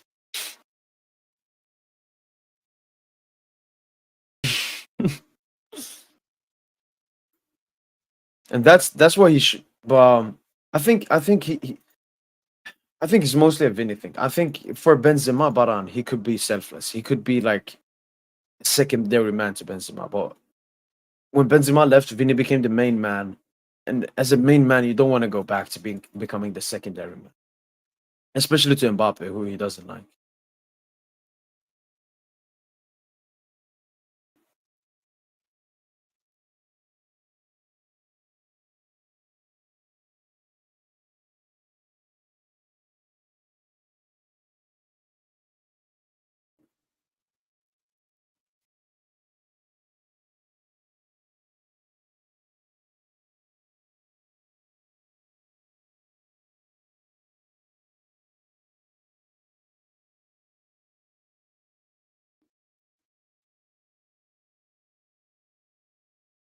All right then. No, Yamal. That's what. That's why I think what the main issue is Yamal. Back in the day, so a few years ago, what was it? It was you watch games, okay? So if you're casual, you watch some games. If you are not a casual, like a football enjoyer, you watch a lot of games. The people that watched a lot of games wanted to know even more. So what they did was they looked at the stats to back up what they saw. The issue now is that the casuals have gotten their hands on the stats. That is the scary thing because that means you're not watching the games, watching one game here and there, and then you have the access to the stats, and then you start making your own assumptions. For me, this all makes sense. Why? Because I've all the players we looked at, apart from maybe Salah, like Mbappe, Vini, all of that. So all these stats make sense for me, and I can explain why they're low here, why they're not low here, la la la la la la la la la la.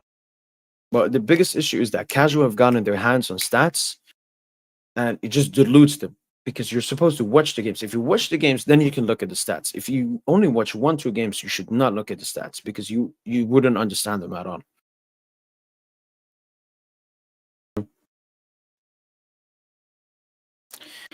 I know. I think he has some mental stuff ever since the Ballon d'Or snub, which is completely understandable. That's why I didn't understand. Like when he put out that tweet, like, look, if they ask him in an interview, yeah, he can say, no, I'll come back stronger. But then he put it out on Twitter. For me, it was very insecure from him.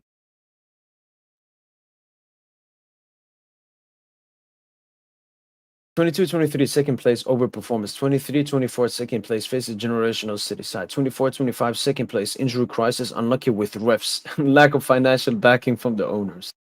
Unlucky with refs. Right, we need to do one for him. 25-26. Give me one good. Give me one good. Overperformance faces generational city side. Injury crisis, unlucky with refs, and lack of financial backing from owners.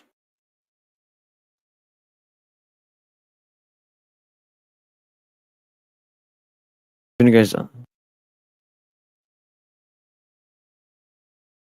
yeah, but I don't think Vinny wants to do that. Like Vinny, yeah, but obviously for the better of Madrid. But when you go into that Ballon d'Or stuff, you care way too much about yourself. Prioritizing UCL.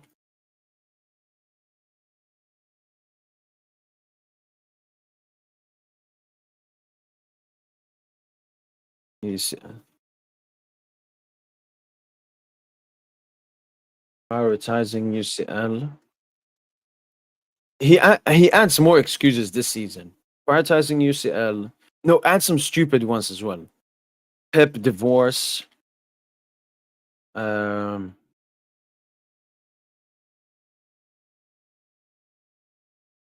Arteta hair hairline recedes. I, Yamal is 17. Yamal is 18. Yamal turns 18. Alright.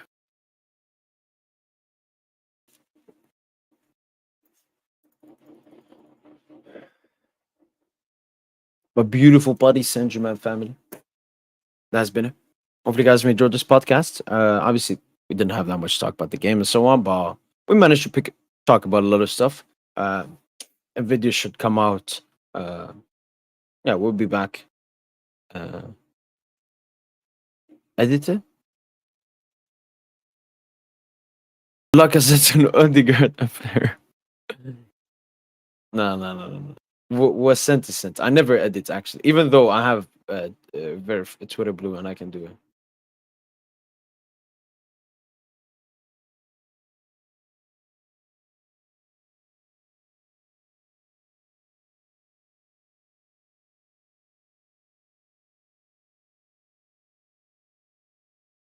Yep, imagine. Well, actually, tomorrow, Intent Gaming, PSG Text Gaming, wherever I called it last time. We'll play games tomorrow. Oof. Do you see Yamal improving up in his great potential? 100%. Like who denies it? I think at the moment he's going through a very bad period. I think he started off the season really well, but ever since coming back from the injury, like Yamal as a person has been arrogant for a while. That has started to come, but it started to affect his performances. Like he's playing more arrogantly, and all the stuff we're seeing, all the stuff he's saying in interviews, he clearly. So I think at the beginning of the season, he was playing so well at his age. People rated him so highly. You're one of the best wingers in the world. He was in the, for example, man, I want to end this shit, man. But Yamal, I can talk about Yamal for days, man. I can talk about Yamal for days because I got everything. I got all the scripts. All right, let me show this. This has to do with it. For example, here, look. You know, Yamal, he came like 8th in Ballon d'Or. He was in the FIFA 24, FIFA Best 11 and everything. Then this XI came out. The FIFA Pro World 11. I don't even know what this is. I thought it was the same as FIFA Best Men, but it's something else. And Yamal wasn't included. And he posted this on his story. Headphones, which means like he's not listening. Gray image with the Copa trophy. And he posted this when he was excluded from this. What that meant was when Yamal got put into these PR awards, because this is all just Saliba. This is all PR awards. When Yamal got put into those, in his head, he actually started believing it. He believed the PR. He believed that he was the best. La la la la la la la la la. Then when his performances started going down, he didn't get a goal. Critics started come. They said, no, Yamal is not that good anymore. Yamal is not a top 50 winger anymore. Yamal hasn't scored the La Liga goal since October. And that has affected him. And he's like, what? No, you've seen Vinny. He hasn't done it. So I think he cares way too much about what people say about him. When they say he's really good, he becomes really arrogant. When they say he's really bad, he starts saying, delete your account. I'm a crybaby, la la la. So it all makes sense. All right, then. Take care then, people. That's been it from boy PSG. Hopefully, you guys have enjoyed the stream. And as usual, ale ale.